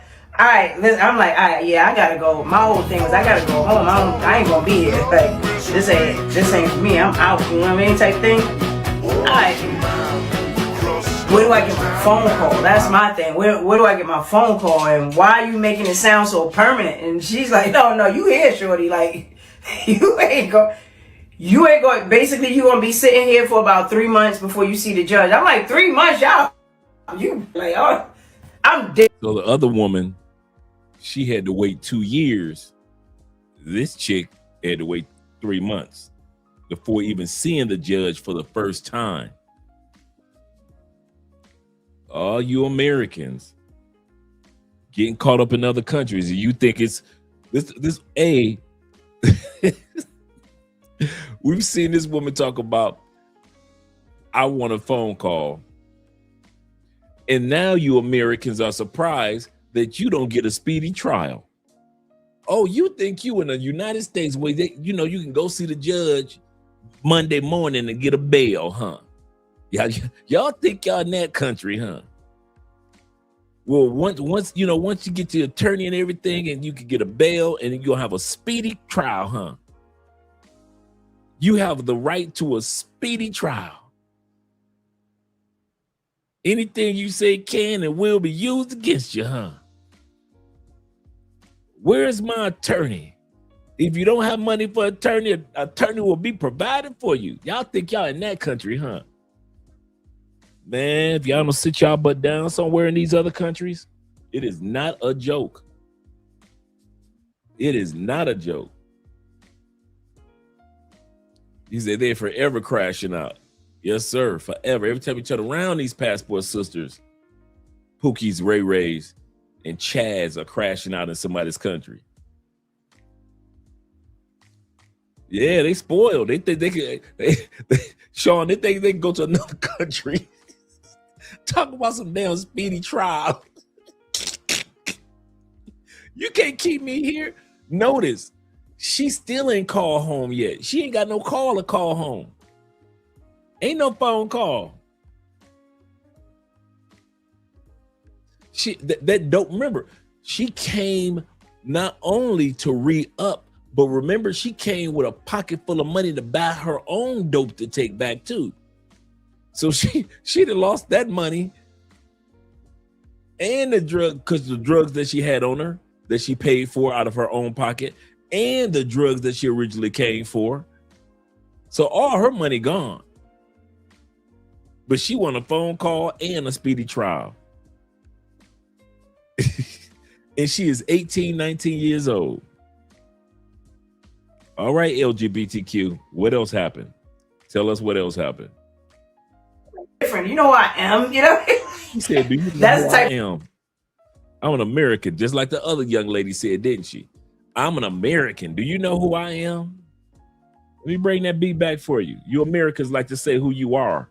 You always like to talk about who you are. I'm an American. You know who I am? Wow. People are excited for me to be in prison. Like, you know what I mean? Like, what?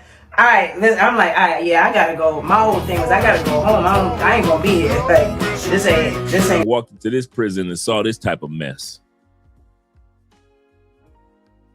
your queens, your black queens. Me, I'm out, you know what I mean, type thing. Alright. Where do I get my phone call? That's my thing. Where do I get my phone call, and why are you making it sound so permanent? And she's like, no, you here, shorty. Like, you ain't going, basically you gonna be sitting here for about 3 months before you see the judge. I'm like, 3 months, y'all, you wildin', like, oh, I'm different. You know who I am, you know? That's the type of mindset I'm in. Like, 3 months, you bugging, like, get out of here. All right, I go in the section. I get called back out. Now it's her, all the Americans that's there. They, you know, they grouped up, want to get to know me. Okay, you have tissue? You got, they gave me a care package. Here's some tissue, some soap, all of that good stuff. Toothbrush, toothpaste, they giving me everything, like a whole little care package. Did you eat? Are you hungry? I'm like, oh, this is so sweet. I need that phone call though. I think somebody gave me a card to call home. So I call home, I get my phone call. They, you know, work it so somebody let me use the phone. So phone, it was like one phone in the section. Two phones, might have been 1 or 2 phones. Can't remember. 1 or 2 phones, but everybody has a time slot. You get 15-minute call a day, and you got your time slot. So you gotta be there waiting for your time. You know what I mean? So they get me in, or you could buy time from people and stuff like that. They get me in, and I call my mother, and I'm like crying. Well, I call her, and I'm like, Mom, I'm in jail. And your mama don't even know that you in a foreign country. Just think about, her mother didn't even know that she was in another country. So when she initially hear her say she in jail, mom already hurt on hearing her child crying and saying that she in jail. Now mom knows she ain't got a perfect child. I should have put in here what I should have did, but I knew it was gonna make the lot, because this is a long storyline. I watched the clip with her mom, and her mom was basically saying, I knew you was up to some mess. Because 1 minute you ain't got a job, next minute you got all this money and these nice clothes and all this. And mom said, I told you, whatever you, and this is the interview with her and her mom that I watched. And her mom said, you don't remember, I told you, whatever you doing, you need to stop it because it's not worth it. She said, oh, you remember that conversation, do you?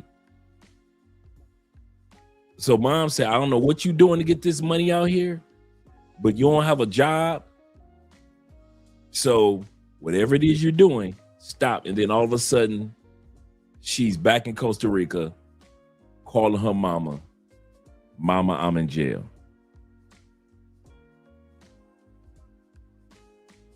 She's like, in jail? I'm like, in Costa Rica. And I just lose it. Like, I'm just crying. She's like, okay, all right. Okay, we'll figure this out. All right. I'm like, I gotta get out of here. You know what I mean? So, I tell her, you know, who to call, who to get in touch with, how to figure out, you know, how to get some information, where I am, what's the deal. Okay. Now, mind you, the dude, his girlfriend lives in Costa Rica. She's usually the pick up, drop off, or whatever type of thing. So, she comes see me. You know, we'll get into all that process. I want to stop now. So, not only did my man's girl bring us to the airport, but the Colombians were at the airport too, at this point, making sure we got on the plane. Because remind you, they already thinking things is suspect. Now, if there was some undercover deal that my homeboy, the man, cut with the Colombians that I don't know about, and he ain't tell me, but as far as all I know is he was doing something. Well, the Colombians trying to do something with the brother. He's doing something, trying to make things right. But why was they at the airport? So they were at the airport shadowing his girl, whose responsibility in all of these runs is to bring us to the airport. So why did you shadow her? You understand? So when my shorty runs off the airport, nobody's picking her up. She's running to them like, yo, because they typically stay and wait for the flights to take off. Because this is Costa Rica again. Remember, it's a third world country. It's not a lot of flights taking off. So you know what plane you watching take off. And so the other girl who we forgot all about that was with her, who she told to run, slowly walked back out of the airport, and the Colombians was waiting for her as they were waiting for the plane to take off. They see the one girl walk back out by herself with the drugs still strapped to her legs. So she still got these drugs strapped to her legs. Old girl right here told her, leave the airport. Now we're about to hear what happened with the other girl. This is stuff that I learned. But anyway, you know which plane is taking off because not a lot of planes taking off in and out of Costa Rica at this time period. So they're waiting for that flight. Well, here she come running. Now they don't want no parts of her. So she's on some fuck this shit and she starts gunning it for anywhere she can imagine. So between old boy girl coming to the jail to tell me and when I eventually talked to Shorty, so she runs off because some people did ask about this in the comments, what happened to Shorty. She runs off, right? And because they're not hearing her, like, yo, she's getting knocked. Well, you part of it. They looking for you, da-da-da. Well, what the fuck? So she's off. Now she's running on a highway. She's like in the woods ready to try to rip this stuff off of her. She's like out, like, yo, I'm out. So that's when they believe her and she gets picked up by them, by the whole squad. They in squabbles. She's coming with me. No, you coming with me. She's going through battle of, oh, you coming with me. You coming with me type. Because there's still weight on her. Like, yo, no, you mine. Like, she's not even a person at this point. She's product. Like, nah, this is my drugs. This is my drugs. So she's going through that while I'm getting back. So the one that ran off is going through a tug of war between the Colombian drug dealers and the Costa Rican drug dealers.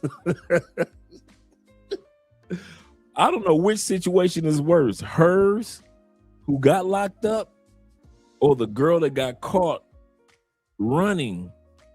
She in the woods somewhere and get caught up between the Colombian cartel and the Costa Rican cartel. I don't know which one is worse. So here I am.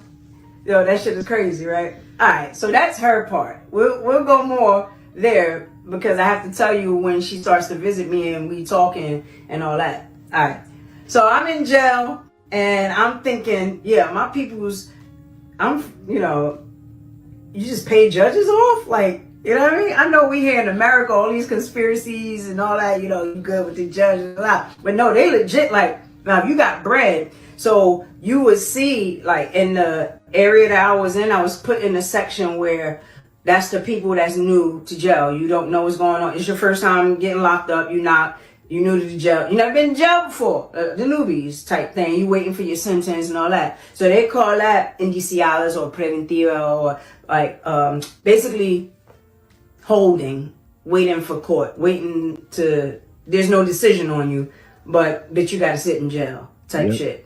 Right? There's no bond, no bail.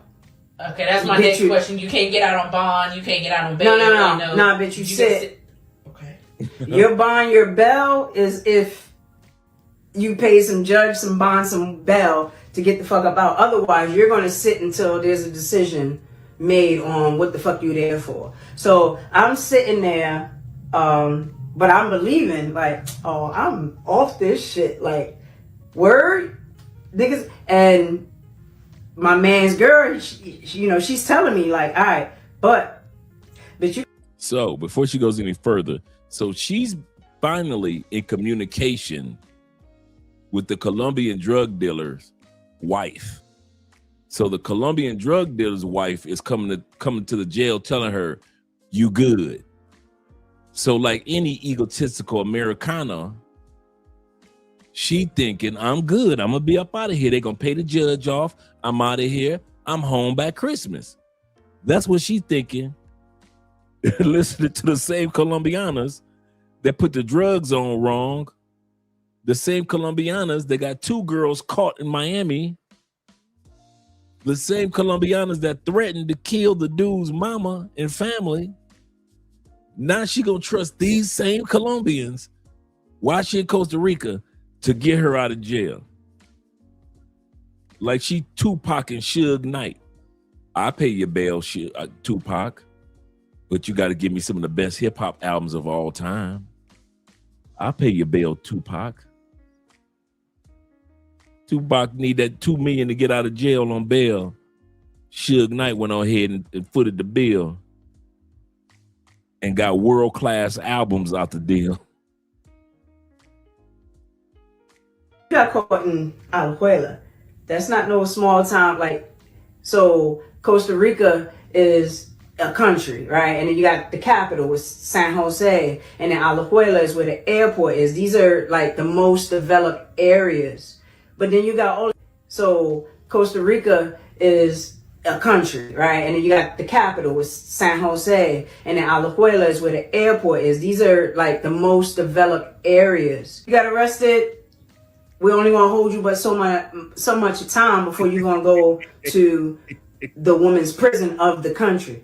So yeah, you can pay that because you got to go back to that area to get tried and sentenced. Mm-hmm. So if you got that bread, yeah, you can pay that judge off. You know, passport sisters do not talk, don't listen to brothers, to the brothers with passports. They'll listen to a passport pookie. Yes, they will. If I was a pookie, they'll listen to everything I had to say. But as a man with a passport king, a passport carteles, passport bro, passport gentleman, they don't want to hear us. AMSM, shout to you, man, supporting men. Andre, you have experience. Why didn't you tell them how to do it the right way? And tell them not to do it, or tell them not to do it at all. I would have told them not to do it at all, because all I knew was how to do it the wrong way. How I did it eventually got me caught up.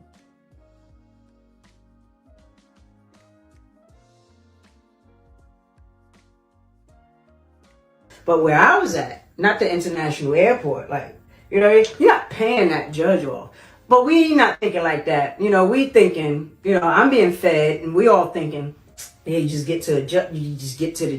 Blah, blah, blah. But no, I'm in the freaking Washington, D.C. of Costa Rica. You feel me? What I'm supposed to do? First things first is, well, Harlem, off the rip, familiar, you know, survival, shorty put me on. So I'm like, yo, what's good? And she off the gate like, you funny, but you a whole lot of I look like he fuck with, you know what I mean? I used to wear my strap. They took my strap in search at the jail. Shut up. Shut up. I'm done. I am done. She was dedicated to her dykeness. This was a dedicated dyke, gentlemen. This female says she used to wear the strap on 24 hours, 7 days a week. So she got the strap on while she got caught. She got caught with the big nuts. She got caught like she was slanging it. See, being a man, you don't think about somebody walking around. Some of these dyke chicks are walking around with a strap on even as we speak. They going to work with a strap on. They walking up on chicks with a strap on. They going to family reunion, church on Sundays with a strap on. I mean, I ain't never thought about this. This woman got on a plane with the strap on.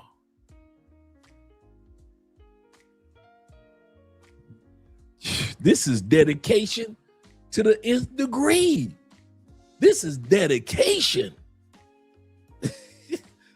She said they took my strap in the jail. How did? I'm like, so you mean you done had this strap on when you got locked up? They found the drugs, but they was like, check it out. They found the drugs on her, took the drugs, and let her keep wearing the strap. What's this? It's just a strap-on dick. You gonna keep that here. What's that on your legs? Drugs. Well, give us the drugs and you keep the strap on. That is dedication. That is dedication to the LGBTQ community. She is dedicated. Oh my gosh. I have never heard of that. Because you don't think about it as a man. But now, you know, you sit back and see women talking about, I stay strapped. I stay strapped. Don't run up on me. I stay strapped. I bet you do. Oh my goodness. I have heard a lot of things in life, but I have never heard of that one. Zeta says this. He said, Dre, Pac sold 72 million records posthumously, and outsold other black record labels when he was alive. Absolutely correct. She can barely sell any packages of cocaine, right? I know, right? Oh, that's funny. Oh, that was funny. Right, she got the King Kong schlong. King Kong ain't got nothing on her. She dedicated to the cause. Y'all know me. Bring that beat back. Bring that beat back. Oh my goodness. They're only gonna hold you but so much time before you're gonna go to the women's prison of the country. So yeah, you can pay that because you got to go back to that area to get tried and sentenced. Mm-hmm. So if you got that bread, yeah, you could pay that judge off. But where I was at, not the international airport, like, you know, you're not paying that judge off.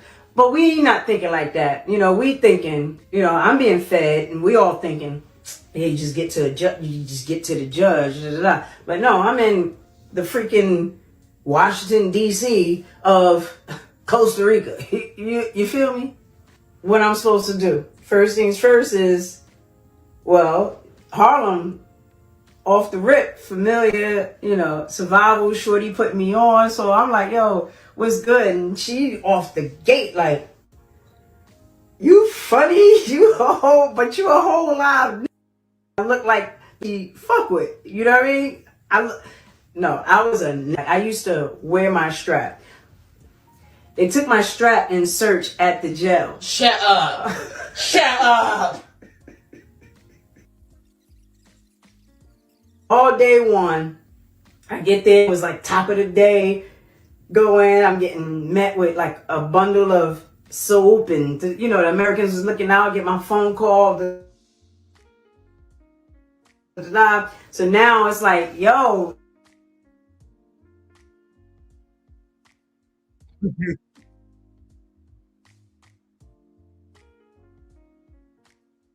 Lined up in a row. So they can't enter the section to see me personally, but they can, you know, call for me or send somebody like, yo, tell her to come out. So now mind you, I'm in the section, everybody speaks Spanish, I don't know, whatever, but they get my I'll come out. And it's all Americans, hey girl, so where you from? And now it's like, yo, where you from? Da, da, da. And we go out of my section and we go into and sit on the steps and kick it.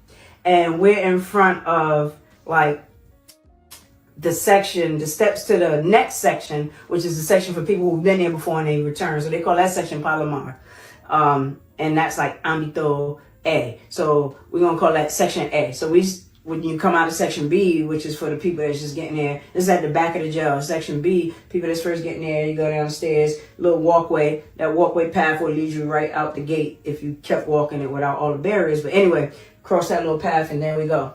we sitting on these stairs, and now it's like, yo, where you from? Da da da da. So we're going. That's how their names gonna be. So Georgia, Harlem, Puerto Rico is really from the Bronx, but she's Puerto Rican. You know what I mean? Puerto Rico, and then Harlem. You got Harlem, and then the one that's been there the longest. We're gonna call her American OG. American OG. She's from New York too. So you got me, Harlem, Puerto Rico, OG. 4 of us are from New York, right? 1 from Georgia, and then 1 from Virginia, right? Now, Virginia ain't no small ass state. So, remember my mom's like, every time I'm in Virginia, you go to New York, you go to New York, you go to Virginia. All right, where I did high school and my middle years, when we left New York and all of that. I was thinking the same thing, Will. As she's naming off all these cities from where all these women are from, I'm thinking like, damn, there's a lot of sisters locked up in Costa Rica. A lot. She's naming off all these cities of all these places where people are locked up. Yeah, you ain't lying, Will. I was always back and forth to New York because we're from New York. But anyway, growing up in Virginia, we settled in this little town called Hopewell, Virginia, which is about a speck on the map, right? Right next to Fort Lee, Petersburg. Just a little speckle on the map. It's called Hopewell. Why this bitch was from Hopewell? Population of like nothing.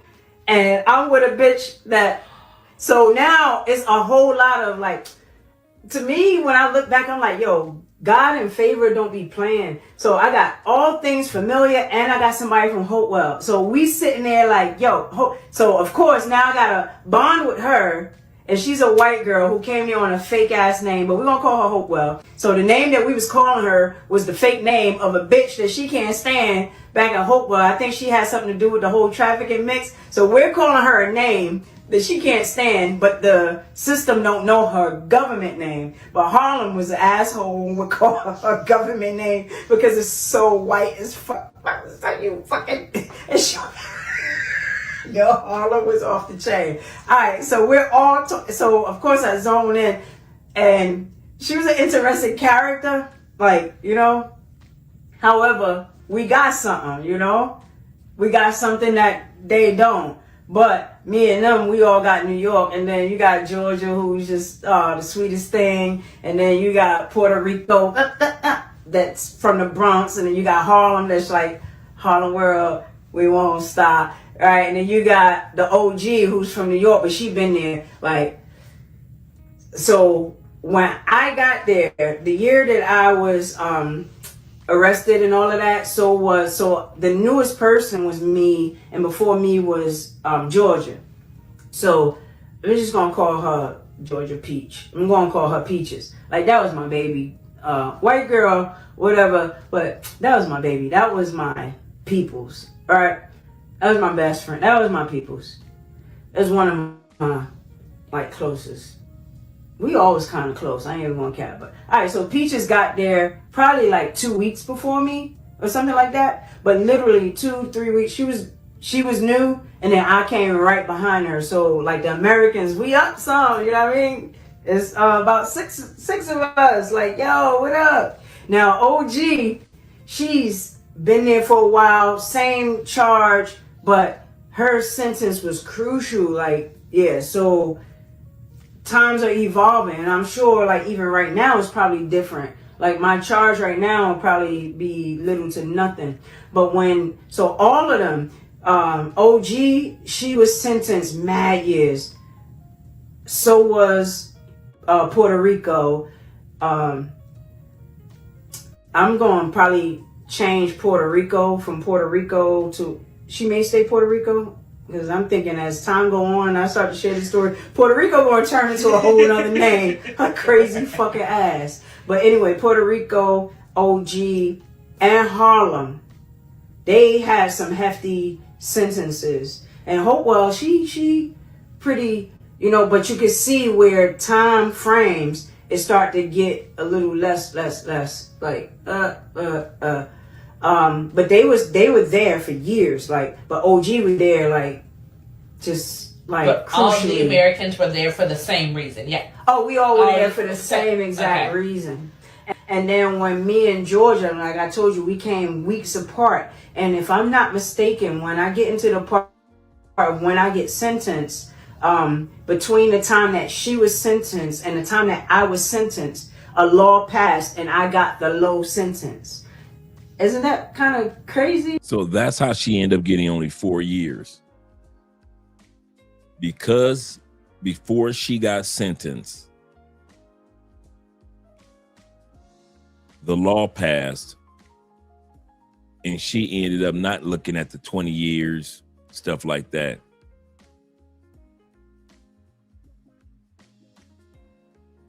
And blessed at the same time, like, whatever.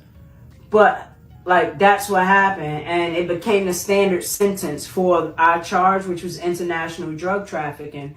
A law passed, and I got the low sentence. Isn't that kind of crazy and blessed at the same time? Like, whatever.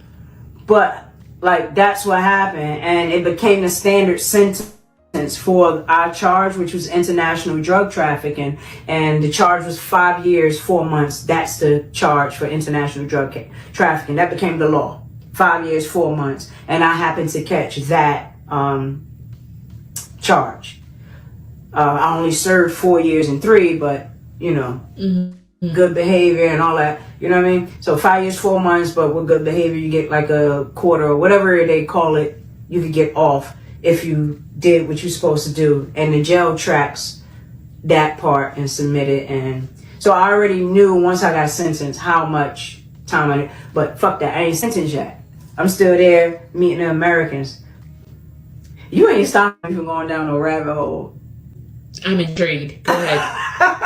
All right, so we sitting on the stairs, and I keep looking at Harlem, of course. Harlem got the fat ass, you know, she's shorty, and she's familiar, so I'm, you know, throwing a little, what up?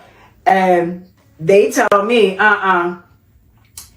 she ain't gay. And so she's been there for years. So they've been there for some time. Nah, she ain't gay. All right, don't get punched in your face. She don't play that. So she was like, never could understand how you hold wife and woman, and now you I'm fucking a bitch. Like, how you turn. Right. She could never understand that all the time that she been there. But then I come and we talking, never so often while we talking, I'm looking at her like, yo, you know what I mean? And she's like, yo, what the fuck? And then she's like, nah, I ain't, you know. And they all like, nah, you can't. I'm like, if I apply that, I bet you would. So, needless to say, life gets very interesting real fast, real quick, right? Alright, here come days to come with jail. I'm in jail. I'm starting to learn, you know, okay, I gotta wake up. No, I gotta go to sleep. So I go into my room. So in the section is like a square. It's a walkway you come in the section, it's a walkway to the right. For all you guys that don't know, right now they're building an El Salvadorian-ish prison that holds 1,000 people, and there's going to be more than that on the outskirts of Medellin. Right now, it's about a third way done, and it's going to be just like the prison in El Salvador. So when I say sit y'all asses down, and I mean this. When I tell y'all Colombia is not playing, and y'all think this is a game here in South America, and y'all think that El Salvador's prison is a one-off to where you ain't gonna see daylight ever again. They're building, I just read the news headline. They're building one right now. I've seen the photos and everything. They're building one right outside of Medellin. Y'all can look it up if you think I'm playing. Look it up. Think I'm playing. Y'all gonna keep on playing with these countries like it's a joke. and you ain't gonna be found, and your people gonna be looking for where you are, you ain't got to worry about your freedom ever again. You ain't got to worry about nothing going on. Yep. Yeah, of course, definitely. They are serious, man. They're tired of crime happening in Medellin. And they tired of, it's not just a prison for foreigners. I'm not saying that. But they're tired of the crime that's happening around Medellin, so they're going to crack down on that. But that doesn't mean that we can go in there and come, go to Medellin and not get caught up as well. Yeah, I feel you, observer. I just want to let you guys know. Yeah, I came across that yesterday. But they'll never be able to say, did nobody tell them? They're building that prison right now. It's a third of the way done. I'll probably get some more information on it and share it on the channel. And a walkway to the left, and it all makes a square. Only the place that you sleep in is covered, but then there's like open grass where there's like clotheslines. So, and then there's washrooms behind our rooms, and then there's bathrooms that's like just a knob that you turn on, water, and that water is fucking cold as shit. The water falling out, and then there's stalls, and there's no like, you don't flush, it's just a toilet, no bowl. Right. So, but beside it is a pipe and there's a buckets. So we have to maintain those buckets. Like, don't fuck up the bucket. Anyway, you turn the pipe on while you use the bathroom, and then you flush with the bucket. Right? And so you can imagine what that's like. So it's like, I don't know how many of us in this section, but if motherfuckers don't feel like running that water and flushing that, so you can imagine what the stalls is like. And then people would just go in the shower, take their shit if they wanted to. So, but it's cement, and it's just like crackly paint, like on a, I don't know how to describe it, but that's the shower area. So it's shit, and it's piss, and there's the sinks. The sinks are on the ledge of the section. I told you, like, you go right, there's rooms. You go left, there's rooms, and then there's an open area grass. So there's like, but there's these sinks, all right? That's where you're gonna wash your dishes, you're gonna brush your teeth, you're gonna wash your hands. All that is by all of us. We all wanna do that same shit right here in that sink. And we tried, there was two, so we tried to differentiate, or there was tried to be a differentiation of, this is the one you're gonna brush your teeth and wash your hands, this is the one for dishes or whatever. But it was just like, what the fuck. But when you doing all that shit, like, there's rats right there and shit, because you're washing dishes and the food, so the rats are there eating the food, and that's coming off the bowls and the plates. And then you go to the corner, and that's where you're gonna go to the bathroom. You better flush it, and if these nasty bitches ain't flushing it, then you just, well, you gonna shit on top of shit, or what you gonna do? And it's like, there were rats in the common area. Were there rats in y'all's cells or in your sections? In our rooms, were there rats? I mean, there could be, maybe occasionally, but no, not necessarily. Not too much was going on in the room for the rats. They were best getting the water and the food coming off of the sink area, because you could see the drainage from the sink. Right? It's not, you know how the drainage from the sink and our pipes go through a pipe, we don't know where the fuck that shit go. It goes into oblivion and back into our system. We don't see that. What we see there is the drain from the sink goes into like the gutter system. So all of that is going into the gutter. So yeah, they're feeding off of, and it's going into the gutter, that's leading into whatever. So imagine if you got on your hands and knees and built a jail and started making gutter systems that's going, let's turn that light on right there. That's going to run into the river that's nearby, but you building your trench. So that's what it was like. So our jail was in like a nun's covenant. it used to be a nun's covenant. Okay. Where we lived at. So the jail was called El Buen Pastor, and that's what I found out on the sabbatical I took from uploading the video. And I was just like going back and looking at Costa Rica and having nostalgia and all the emotions I went through. It's not called El Buen Pastor anymore. It's called I don't know. It's a new name, but it's El Buen Pastor. It's the only women's prison in Costa Rica. So that means, if you got locked up and you got to do time. So you got to imagine this. I am in jail with every criminal in the country. You understand what I'm trying to say? How many of y'all were there? Do you know? The population fluctuated. Sometimes you could commit a crime in your little area, and maybe you were quick enough to pay a judge or whatever, and get off for whatever.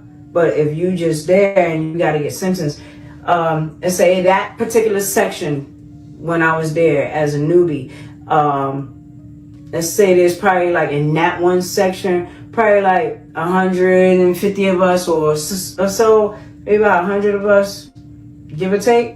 That's just that section. And then sentence, that's a whole nother section, right? So you got the sentence section, that's section C. You got another sentence section, that's section D. Then you got the section of people that's been to jail before and you've committed a crime again and you back again. That's his own section, that's section A. Then you got bitches that got pregnant and you got babies. So your baby can live with you. If you pregnant and have a baby in jail, the baby can live with you until 3 years old. 3 years old, I believe, 3 or 4. Okay, before she goes into the next section, I want to screen share something with you guys that we were talking about earlier. That's taking place. So let me enlarge this just a little bit. This is what I was talking about here in Colombia that's taking place. Let me move me out of the way. That they're building right outside of Medellin right now. That's just like it will be called Order and Respect. Now, I've translated this, of course. Construction is progressing in the mega prison in Medellin, inspired by the CCOT model. And we'll just fast forward of the Berkeley prison, or the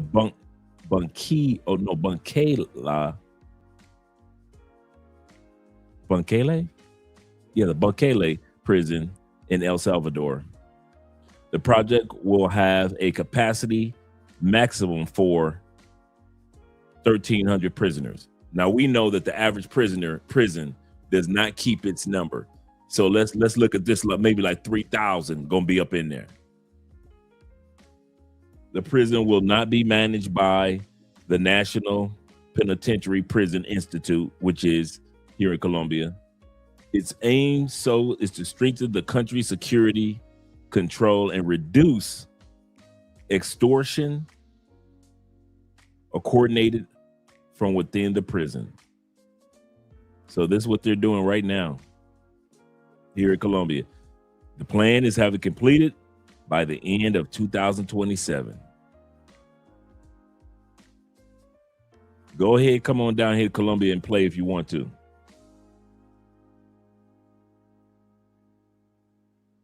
Yep. They're serious about this. Serious.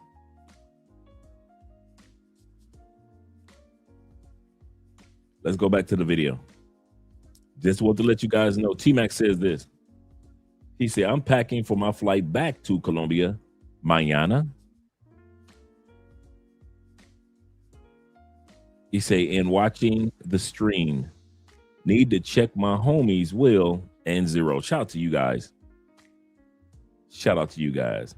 And AMSM said this. Said, Andre, don't forget that some of those countries, the guards don't run the prison. This is true. That's how it is for the most part here in Colombia. Don't run the prison. The inmates run the prison. That's true. And a lot here in Colombia, there's a lot of artillery in the prison. They got guns in the prisons in Colombia. And I'm not talking about the guards. I am not talking about the guards. Let's continue on with the video. Let me take this down and put this up. Okay, so first question is, what happened to the girl you went with? Are we going to but answer ran all the questions? out of the airport? Okay. Let's get to what happened to the girl that went with me. All right, so most of, like, I'm going to tell her story from my interaction because it was a traumatic situation for her. So if ever she decides that she wants to share what it was like for her, she has to do that. But as far as what happened with me, when the man's girl started coming to visit, right? That's how we were communicating. That's how I found things out. So she came to visit, brought me a letter from Shorty, and that's how we were communicating. So basically outside, she ended up giving the Colombians the drugs, right? The Colombians got the drugs back. They won the struggle of getting these drugs. Not like it was a hardcore physical struggle, but it was like, yo, where these drugs going? They got the drugs back. All right. She ended up staying with the man's girl, right? Let's give the man's girl a name. Let's call her Blondie because she had blonde curly hair, right? We're gonna call her Blondie, and we're gonna call Shorty Boricua is what you said in the comments. Boricua. No, they was talking about Puerto Rico and jail. We're gonna call her Boricua. No, she's Cuban and Puerto Rican or Dominican or something. Cuban. We're gonna call her Cuba. Cubana. We're gonna call her Cubana. Cubana's who I went there with, right? That was my girlfriend at the time. So Cubana was staying with Blondie, right? Blondie is the man's girl. Cubana's staying with Blondie from the time that she got picked up on the side of the road. So basically she ran from the airport. They was like, nah, what's going on? Thinking it's a trap, thinking it's a setup. And she's like, all right, listen, I don't know what y'all gonna do, but I ain't staying here. And the whole panic. And she ran off the property, off the airport, down the road, down the highway. And they realized, all right, she not capping, and they picked her up. Now it's who wants the drug, who getting these drugs, we getting it back, all that. Because they've been threatening the man's mother and all of that. So Blondie, she don't typically deal with the whole situation. She just make the connection and all that. It's like, all right, take your drugs back. You know what I mean? I got kids at the crib. I don't deal with that part of it anyway. You know what I mean? So they get the drugs. Cubana is now with. So the one who got away got kids back in the States.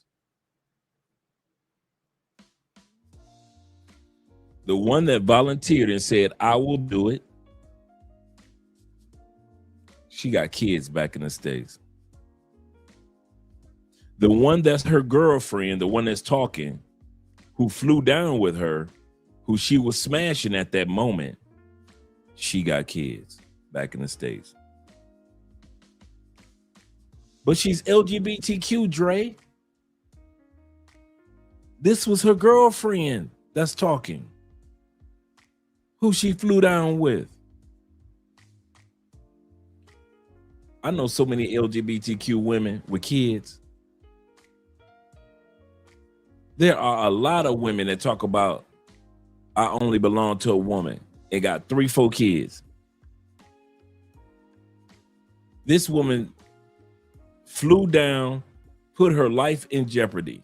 So now, based off this lady's story, or / dude, the Colombians and the Costa Ricans picked her up off the highway. Well, they decided to let her go with the Colombians. Remember, the Colombian is a couple, a husband and a wife. The wife has been visiting her while she's in prison, and the other girl has been living with the Colombian. So just in case you guys have been able to catch up. So the girl is living with the Colombians the whole time she's in jail. Blondie, and they scared that they don't know what's going on because she don't have a passport. So this type of situation's never happened before. So they're assuming that the law is looking for them. They thinking, you know what I mean? They America's most wanted, Costa Rica's most wanted out this joint. So she was like held hidden. She couldn't look out the window. So she was living in her own prison with Blondie. You know what I'm saying? So we couldn't talk on the phone. It was like the phone's tapped. I don't know how they thought the system was that sophisticated. If I told you, they typed out my whole affidavit with the tick, tick, tick, tick, tick, tick, tick. So I know they wasn't tapping no phones, but we don't know. You know what I mean? We thinking, we don't know. Nobody knows because it's never happened before. So she's in her own prison at Blondie's crib up until I got sentenced. Now, remember I told you at the airport, all her stuff was put on the, she was taking all her stuff and putting it on the table. So I had her pocketbook, everything out of her pockets. She took a jury. I had everything that she had was attached to my case, basically my situation. So from the time that I was waiting to go to court, get sentenced, we would just send letters through Blondie.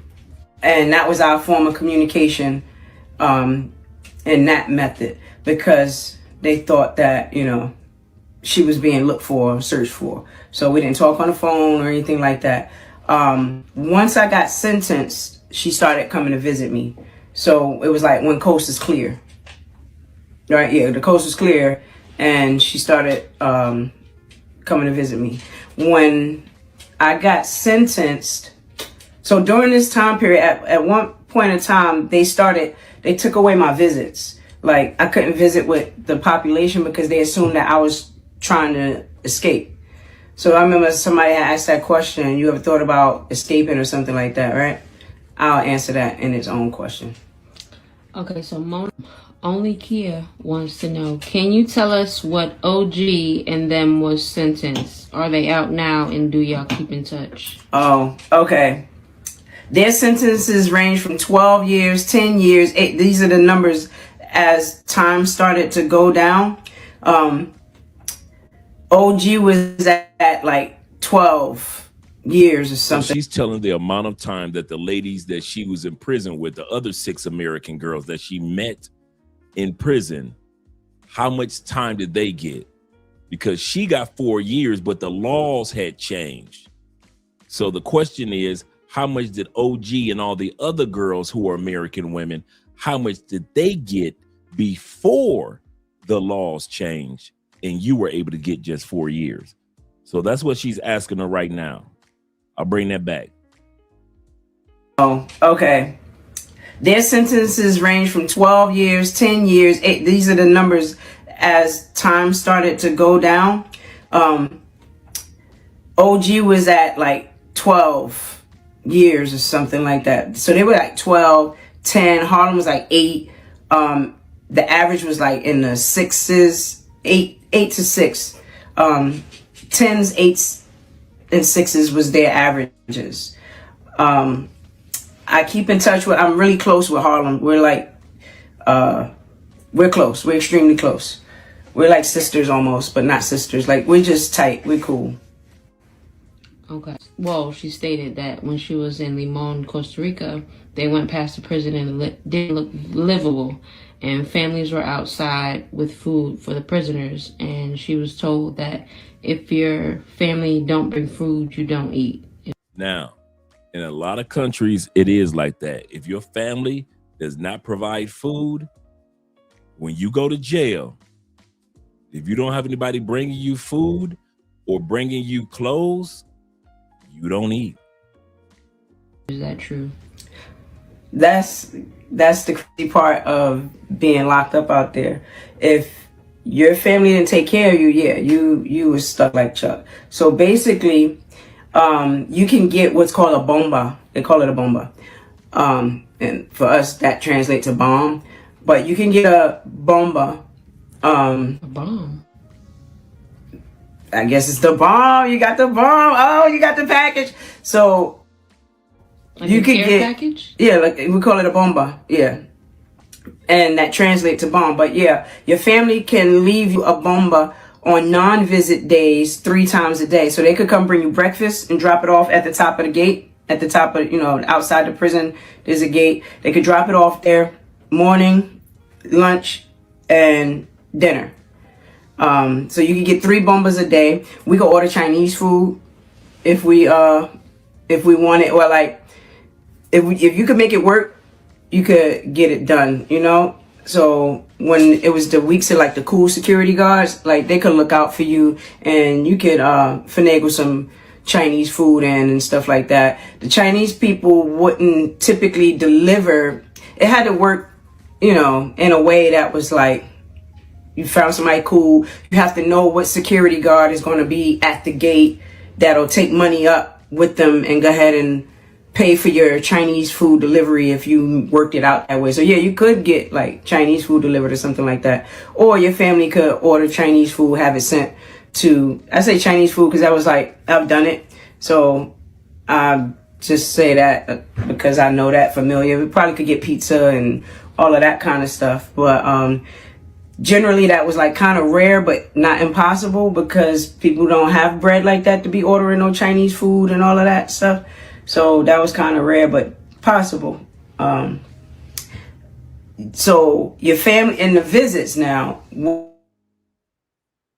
what a lot of families would do, or you know, families that I was pretty cool with and close with, they would bring enough food for, like, if they bring enough food for you and your crew, or whatever you asked for, if you had it like that, or if they had it like that. Sometimes we would pool in together and pay, like, my people's family, they come every freaking, like clockwork, every Sunday, every Wednesday, like clockwork. So we would get together money for food, and they would cook enough to last between visits, probably like Saturday, with the exception of like Saturday, but last enough between visits. So you get containers of food brought in. So there's like enough rice, enough beans. So if you don't get a visit, you don't eat. If nobody bringing that food to you, you don't eat. Beans, enough, you know, meat, and you just ration it out to last you throughout the days, so to speak. Also, like, because I didn't get, you could get 3 visits, and some of these people had like big families, right? So I didn't get visits, so I just would like give my visit away to somebody, or somebody like make a deal with me for my visit. Well, typically if I was in a relationship, yeah, they would get my visit, but they get to use my name to bring in more family. I just wouldn't go out, but then when they come back, you know, they got gifts for me, and, you know, food and stuff like that. Like, yeah, this for you. Thanks for letting, you know, my extra family come in. That's a big deal, because Costa Rica is a very family oriented country. Like, it's just like that. They Latin community, you know how that go. They real family oriented. So the whole family, they want the whole family to come visit. So they would use our names to bring in, you know, extra people. And if we felt like going out, we'd go out just to get out of the atmosphere and see what it's like. But yeah, your family definitely had to take care of you if you were going to be the best taken care of. Or you got to get your hustle on inside there, some sort of way. So when you first got to jail, did they haze you? No, I did the hazing. No, no, that's not a thing.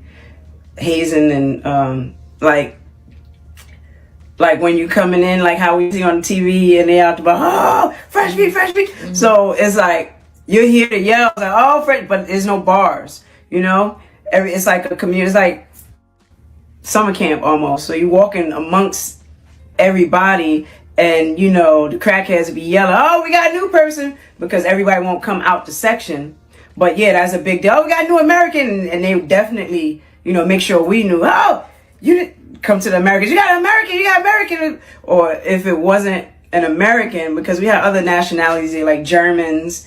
We had this chick, oh, she was off the chain from Australia, and she did try to escape. And I think that's probably why I got red flagged, because we were together a lot. And I knew that she was escaping that night, or making her grand attempt. So maybe I got caught up in that and got my visits blocked because of my relationship with her. But yeah, so the crackheads will yell or let us know. They'll call anybody that don't look like them, or that look, you know, they call them gringas, or, you know, gringas, foreign. Anybody that look foreign, like European, white, or anything like that, they Americans. Yeah, Americans, but it was really like a German, Australian, or something like that. But yeah, there's no hazing. The most hazing that happens, there's no hazing. The most hazing is if you find you getting hit on, and that's period. So yeah, that was my thing. Okay. So the last question is, so Dominique wants to know. Now remember, they took her strap on when she went into prison. Now we're about to hear while she was in prison, the cucumber escapade. She said, wait, rewind. We want to go down that rabbit hole. That lesbian rabbit hole with you.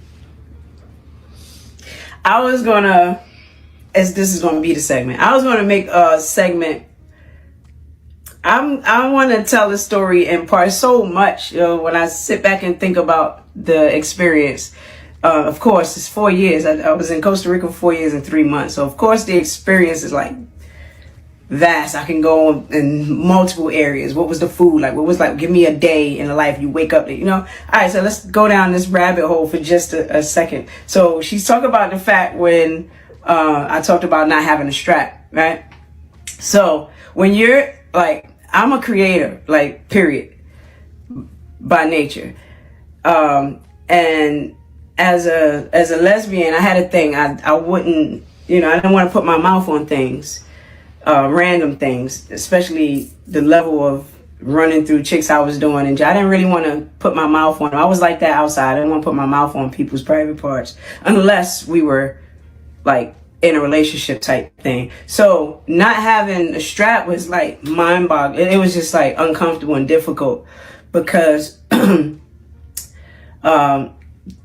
because of that. So I had to make one.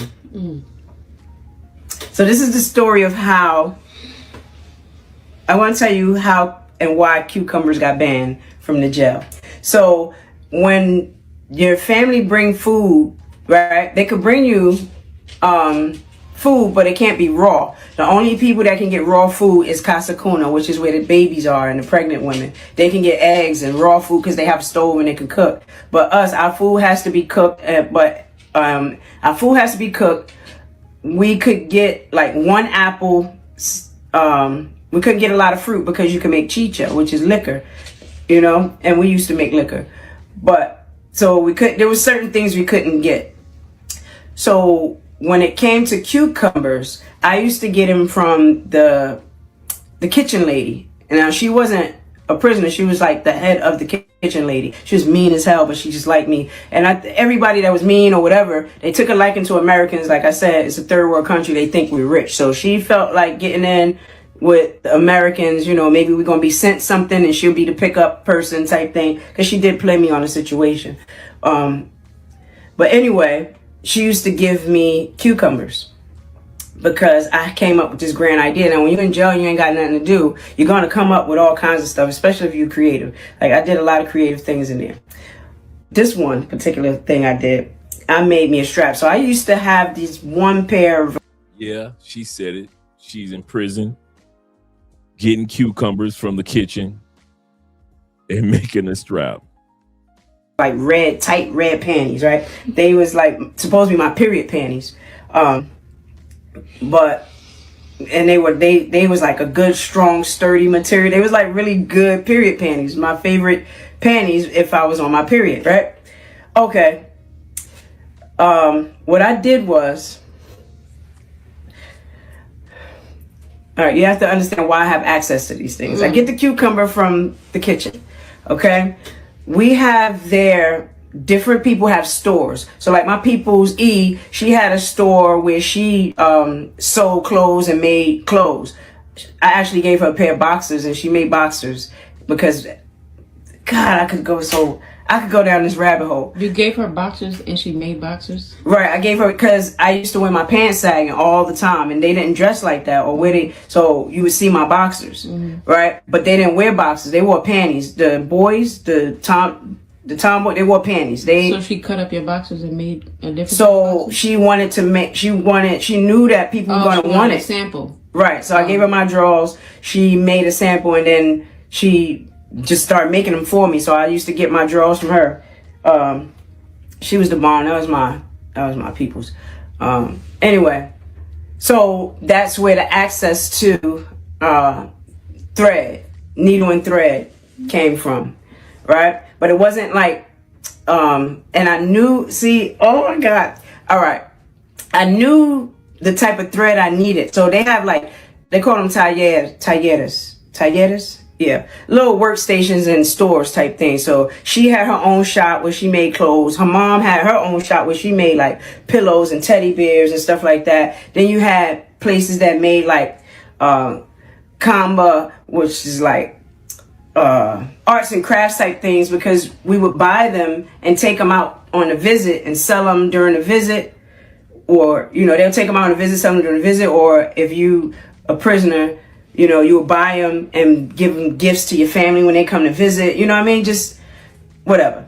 So I had access to thread. But because when I was a kid, I used to design my own pants with, what you call that thread? It's thick embroidery floss. I used to design my pants with embroidery floss. I came up with the idea of, if I could attach the cucumber to the panties with embroidery floss because it's strong, I can make a strap. I came up with the idea of, if I could attach the cucumber to the panties with embroidery floss because it's strong, I can make a strap. Okay, so what I did was, this is just a mess. I got the cucumbers, right? I had to try this thing out because it was in my brain. So I kept this to myself. I was just in my own little world. Got me a few cucumbers and I started practicing. What I did was a tuna fish can, because we could have tuna fish. Don't ask me why some things we can have and some things we can't. Well, tuna fish can, I used to love, oh my God, the tuna fish, they had some of the best tuna fish. I'd be at the grocery store. I ever mentioned that I'm looking for a particular type, but they don't make them like that. But well, they just started. You know that I get excited, right? Yeah. All right.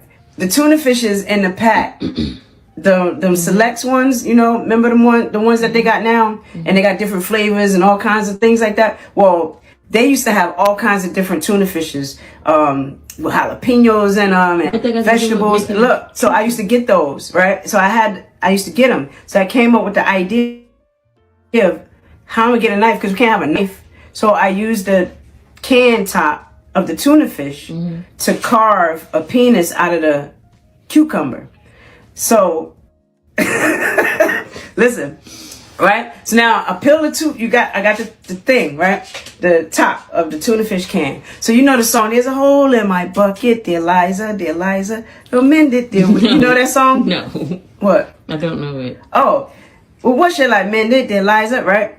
So at some point in the song, she's like, he says, the straw is too long, dear Liza. Well, cut it, dear Willie, you silly, cut it. Well, what should I cut it? Well, the knife is too dull. Well, sharpen it. What should I sharpen it with? A stone. So I'm like, I need this sharpened.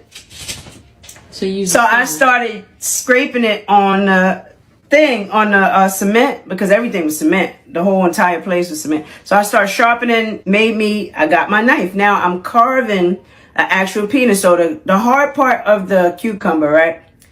I had to leave that solid so that when I sewed into it, right? And I had my pattern, I'll go diagonal. So I had to leave enough. You took the skin off? Yeah, I carved the skin, but I left the skin off the cucumber? Not so. The first one was too deep. So I had to go lightly to keep it still firm. Because, you know, if you go too deep, it gets soft and exposed and be flimsy. So I had to go just the edges of I worked on this thing. Girl, let me tell you something. And the top part was the head. So I left green and carved me a head of the cucumber. And I swear it looked like it had veins, all that. Then the bottom part, I left that too, so that I could sew through it. You understand? And that's what kept it in place. And then, so they have conjugal, right? So you can have conjugal visits, and we have a clinic. You can have conjugal visits, like if you're married, well, your person could come once a week, and then the people that had men in jail, they could go visit their man in jail every 2 weeks, right? So condoms was nothing to get. So I got me some condoms from, you know, some peoples and put the condom on. And I need to try this thing out, right? So this one chick, she looked like J-Lo. She had me stuck on stupid, right? She was a crackhead J-Lo. I ain't even gonna care. We're gonna call her crackhead J-Lo or J-Lo. She was a dead ass crackhead J-Lo. She was fine, but you could tell if somebody loved on her, like they loved on J-Lo, she'd have been. So I learned a lot from her. But anyway, remember I told you I had somebody name tatted and she did voodoo on me? Well, anyway, tried it on her first. It worked. It was, girl, it was crazy. So it worked. All right. So now word is getting around. Oh, she effed me. I'm like, why would you tell somebody that I smashed you with a freaking cucumber? She's not the only one though. So this one time I was doing it with this one chick and it broke, right? But it was okay because it was in a condom. So I got to pull it out. Well, these little dudes because they tried to do everything I did. You got to understand. I'm from, you know what I mean? All right. Well, word gets around what's going on with the cucumber, so the dude's trying it, but she don't know how I actually made that work. You know what I mean? The technique and the effort and the craftsmanship I put into it. So they around there trying to sew them up rig them up some cucumbers, right? And they smash them with cucumbers, and the cucumber gets stuck in this chick, but they ain't had no condom. So the girl had to get rushed to the hospital to figure out how to get this cucumber out her vagina. And from then they banned cucumbers from the jail. And scene. Because what the I got nothing else. I told y'all this story. Wow. Any more questions? No. That was I got stories for days. Yeah. I'll tell them all. It's just, I know it be taking me time. I'm sorry. You see how I get back in there and I go relive. So reliving it every time just be a little taxing on my soul. But I'm going to get it all out for real. I'm committed. When people say I'm invested. I'm committed to the story. I'm going to get it all out. I be in my head a lot. I want to tell it in parts and stages because now I'm in jail. It's like, all right, where do I go from here? Oh, tell them the story about how cucumbers got banned, or, you know, tell them about the time, like, you know what I mean? So many, remember the times. Oh my God. So much. Like, there's a lot to tell and I have to break it down. Like, it gets overwhelming in my head to even bring the story out now that I'm there, you know. All right, and that is the end.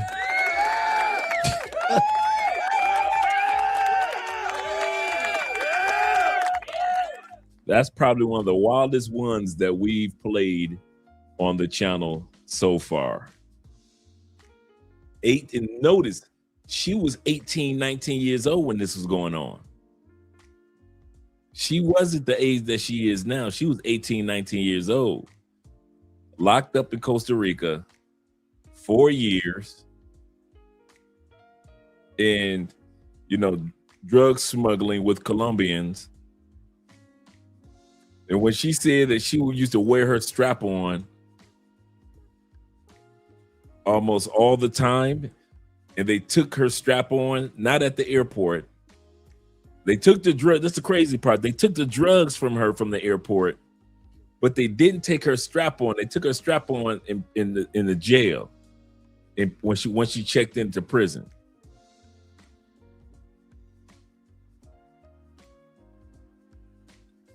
She don't look that much like a man. Will said this chick is telling the story like being in prison was the best time of her life. I guess being LGBTQ, being in prison is the place to be. Shout out to Black Nubian in the building, the Canadian boys. I told this guy where I was from. He said, "Oh, Canada." Shout out to the Canadian men. Yeah, this story is wild. I told you guys it's gonna be a wild one. Told you it's gonna be a wild one, man.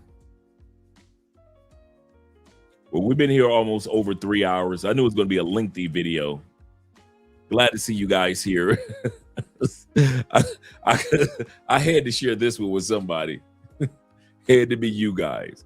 So as for the Passport Sisters, they taking L's back to back to back to back L's. And don't forget, this month is the sentencing month for those 2 young ladies that got caught up in Jamaica with the drug deal. Remember the tennis shoes? They had the drugs in the bottom of the tennis shoes. And they had 8 pair that they were taking back to UK. And they got caught, and the least that they're looking at is 6 years. So they know they're going to be in prison for at least 6 years. They better hope they get the least. And they get sentenced this month. So we'll be able to give you an update on that. Tomorrow, we're going to do an update on Floyd Wallace Jr. and his arrest and his charges that have been revealed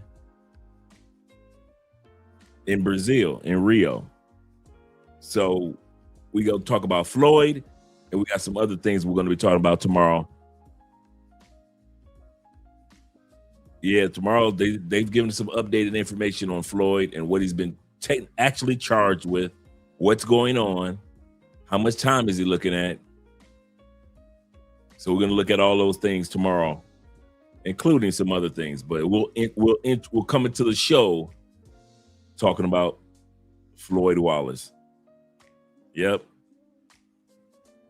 Zeta says Passport Sisters can't say nothing else about men traveling after the stories that every time they got a story, it's always wild. We've been hearing about them, bunch of hypocrites. Absolutely correct. Yeah, failures. These bras out here drug smuggling or drug struggling, not smuggling, struggling.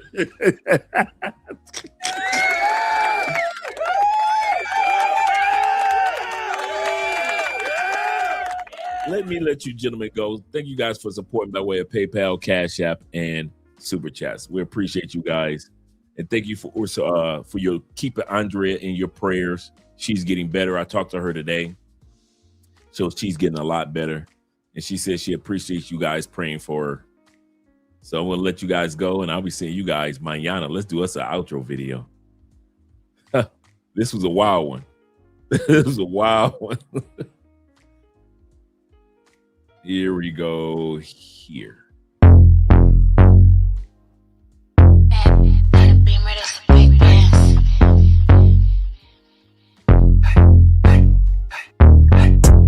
This ain't a Beamer, this a big dance. Chrome heart got me kissing on his best friend. Put in work, baby, you could be my best man.